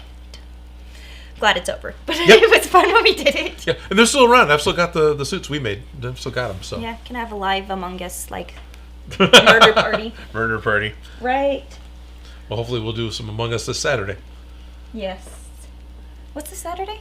We moved the weekly Among Us games to Saturdays. Okay, yeah. Because just everyone's work schedules, including mine, got to where it wasn't working out anymore, and so moved to Saturday. And we played once so far. If you guys want to get on the game, if you're part of the Discord group, you could be part of the Among Us games on Saturdays. On Saturdays. And if you want to get in on that, we try to play Saturdays at 10 a.m. Pacific time. All you need is Discord access, and you get that through patreon.com/Odin Makes. Ad Vixen says, we still need to do an Odin throwback episode where y'all watch old videos and guess the date based on the black polos he wears. The whole reason you wear black polos is so that you can just keep filming. Yep. Without, like, if you go take a break, nobody will know.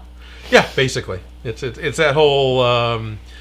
a lot of old sitcoms and old television shows, they always wore the same costume, so it was kind of the same thing, and it was just... And the Among Us video, you still did the polos, but I wore something different every time, so you could tell that it took us 4 days. Yeah, not a big deal. And I'll still wear the polos when I put more videos out, because that's what I do for the videos. That's your costume. That's it's my your costume. Odin Makes it's my uniform, outfit. yeah. And I'll wear the polos to cons, but for the live streams, we I relaxed. Yeah. And in fact, some of the earlier videos I didn't. Like when I made Han Solo's Scoundrel Blaster, I wore a t-shirt that had a slogan on it, because DIY Prop Shop, I change shirts constantly, but it just... Right there in the beginning, I realized, I can just get this polo and I'm good. And I can reuse footage I already shot from something else. I still think we should do some reaction videos, though. I think it's a good idea. That one would be fun. Yeah. React to old videos. Yeah, especially, yes, all of them. The music videos, Smosh videos. Yeah. Yeah. Eventually. Well, let's go ahead and get a few more comments in, and it's already almost 2 o'clock. Ralph Mork is asking, is the Minecraft server still up? Yes. I just installed it a few days ago. It is still up. Ralph, they updated the servers, so some of the connections changed, so we'll need to... Nothing on my end of the server changed, but to log in, that address slightly changed. It's still on Discord under Minecraft login, and we reset the server a few years ago, so your old farm isn't there anymore. But 100%, you wanna come in? Yeah, go for it. Find a spot, build, have fun. It's one of the things I've been playing with again recently. I just lurk. Yep, that's fine. Lurk. It sounds like it's fun. It was great. Ralph really helped me in the very beginning with Minecraft, giving me tips, and he and I played with voice chat on for hours. It was great. Nice. Steve D says, "What's for lunch today?" I don't know, but I'm feeling it. Yeah, I don't know. Probably leftovers for me, but I don't know. I just got an air fryer for Christmas, nice. So I've been making lots of potatoes. Okay. Because it's really easy, fast, and there's a potato button. Uh-huh. I also like the chicken button. Okay. Because... Does like a chicken just pop out like a replicator? No, but if you put chicken in, it comes out perfectly done without having to worry about it being overcooked or undercooked. Nice. Because I even check with the meat thermometers just to like... Right. Is this actually the temperature? Okay. Right? No, I just throw it in there and I'm like, chicken button. Okay, nice. Anyways, I've been enjoying having an air fryer because I like crunchy, crispy. Yep. Oh, yeah. And I like that it really works with, I can get distracted and not feel guilty. I can set it and go out to the store and come home and not worried about burning down my house like an oven or a stove. Off. Yeah, it automatically turns off. Nice. So, like, if it's going to take me 30 minutes, I'm going to go out for 15. Anyways, I like that I can be distracted and then not burn the house down. That's good. Just saying. But that's good. That's probably what I'm going to eat. Something not this fried. Okay. Good.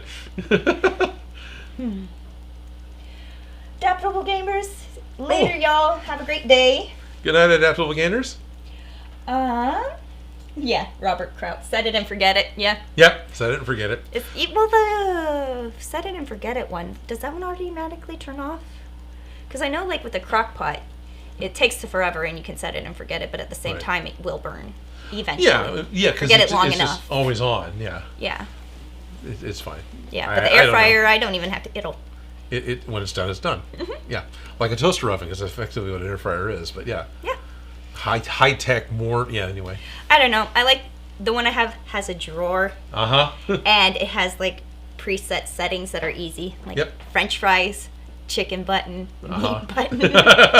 Nice. Reheat button. I don't know. Food. Yeah. Right? I'm hungry. You guys got me talking about it. And now I just want to go eat. I will be at Stockton Con, Adaptable Gamers, so hopefully we'll see you there. When is Stockton Con? That's going to be February, I think, isn't it? Okay. Yeah, mid-February. I haven't thought that far ahead. Honestly, I was just trying to get through the 4th, which was the day of the wedding. And I hadn't thought about it since, and then all of a sudden, all good. Time's flown. Yep. Mm-hmm. Yeah, I ran into the guy that runs Stockton Con at Sac Anime and got to talk to him because I had a bit of an altercation with, more or less, it wasn't really a super. Anyway. Drama, I'm down for. What? Yeah.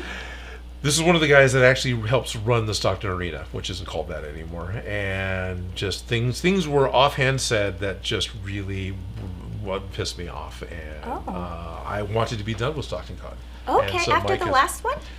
I think so, yeah. Whereas Tinkerbell? Yeah. Okay. That was one where I broke my phone. Oh, I was oblivious to all the drama, so that's hear why. Later. So I've got a whole new phone now, but the reason my screen was cracked was because of Stockton Con. Oh. Basically, I let Mike know that if I had not come down the day before and set up the day before, if what was, you guys are going to move, right? I had just arrived after being so stressed about trying to get there on time. I probably would have just gone right back home.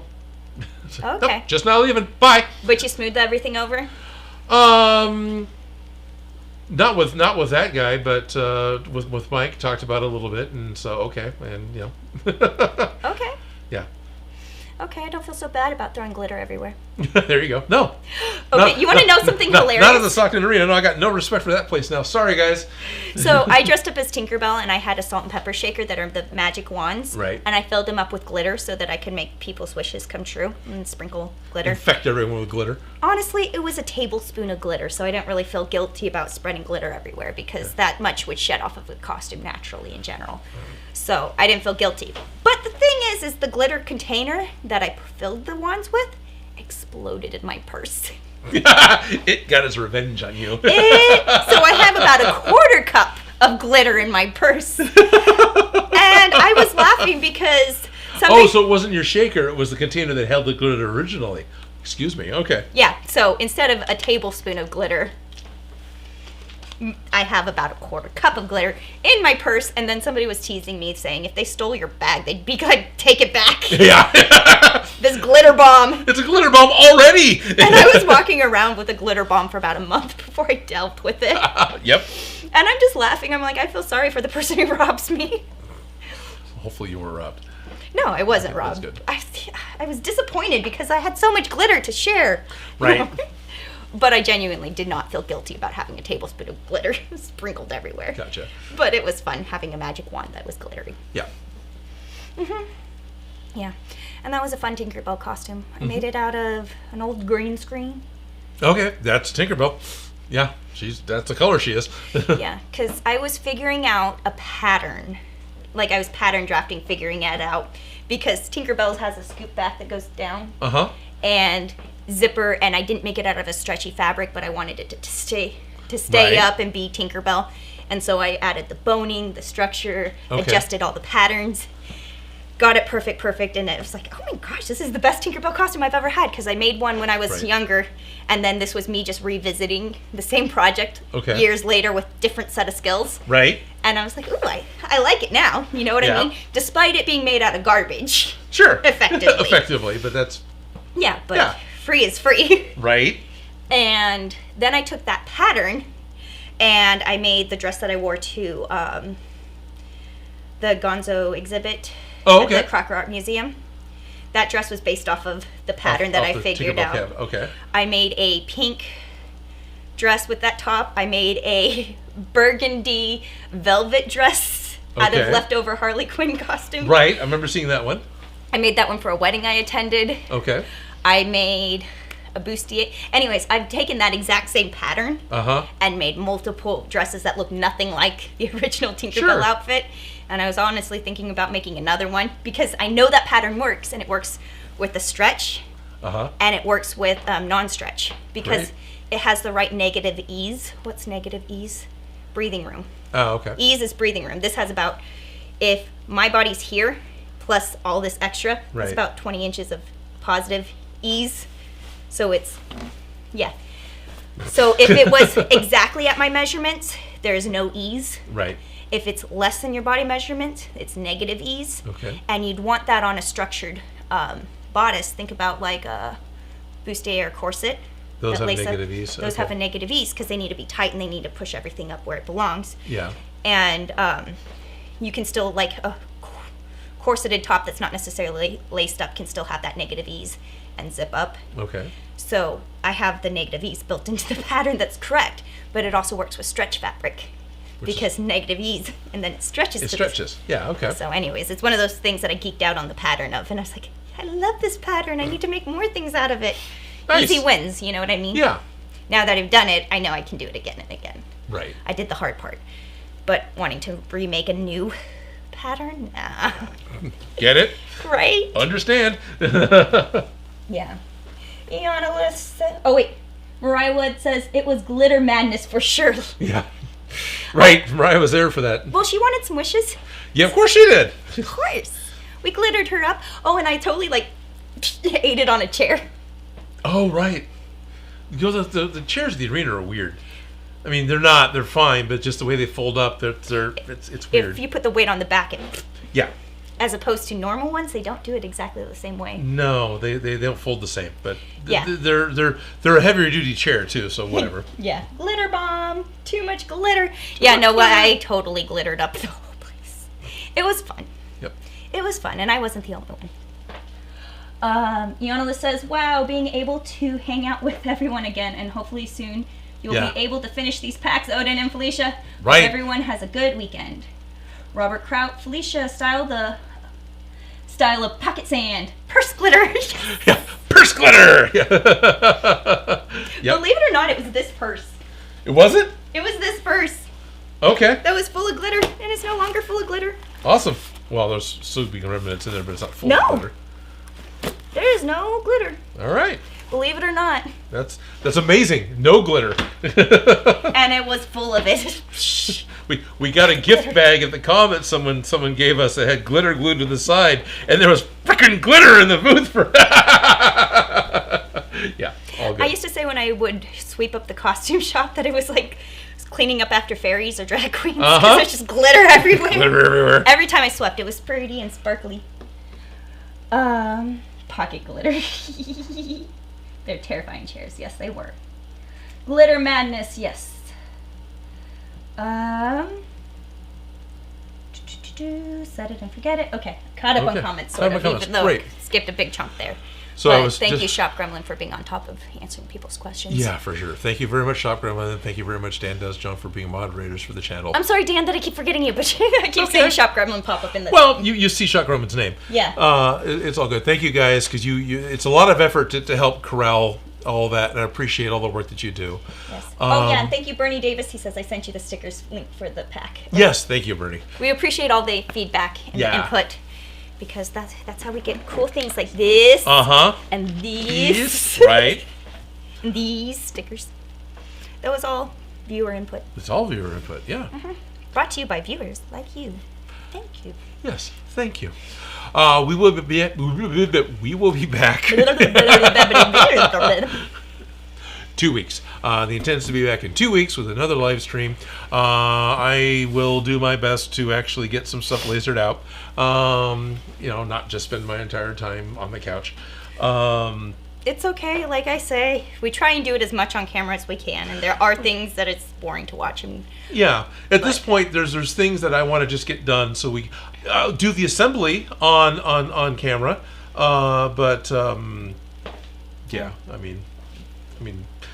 You've seen the laser be put together. You haven't seen me figure out a pattern on how to do a laser, but that's gonna be watching me work on a computer. Boring, right? It should be. Except for unless you share the screen. And then they can see what you're clicking. But at the same time... Yeah.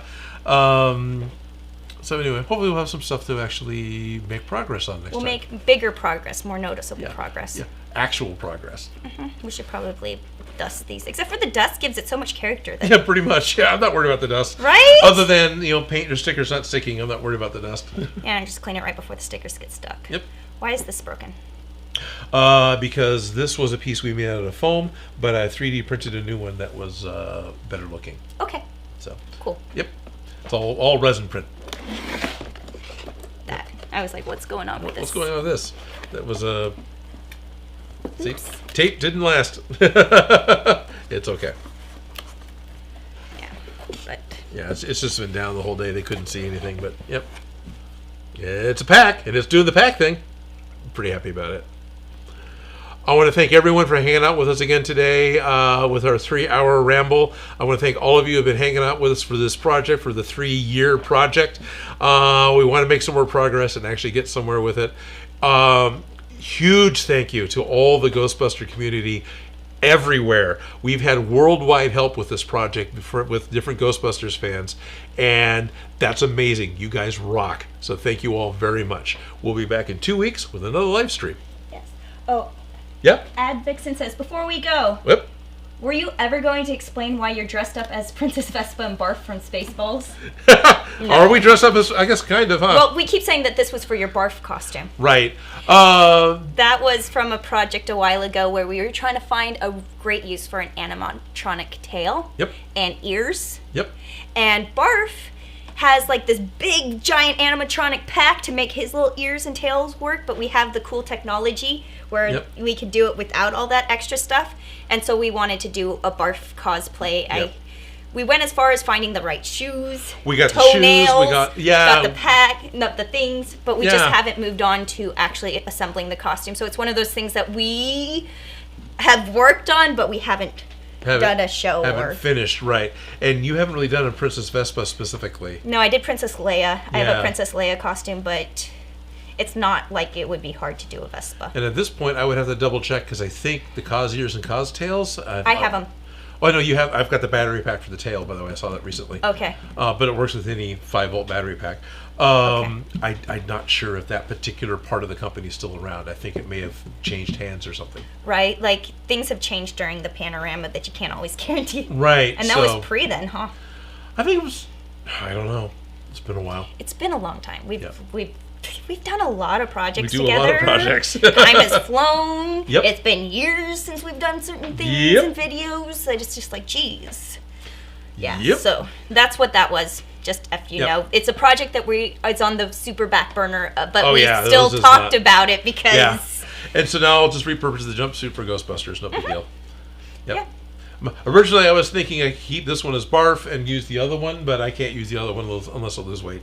Yeah. A lot of it. And even then, it was always hard to get in because I've got a really long torso, built like a dachshund.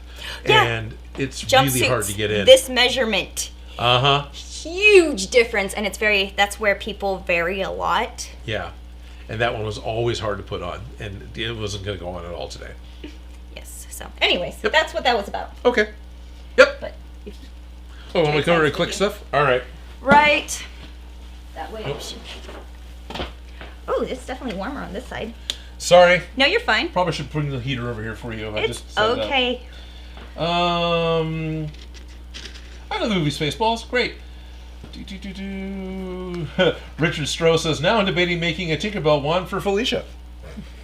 Go for it, Richard. Right. I have my salt and pepper shakers and go thwink. Yep. All right. And again, everyone, thank you very much. We will be back in 2 weeks with another live stream. Bye-bye. Bye-bye. Bye-bye.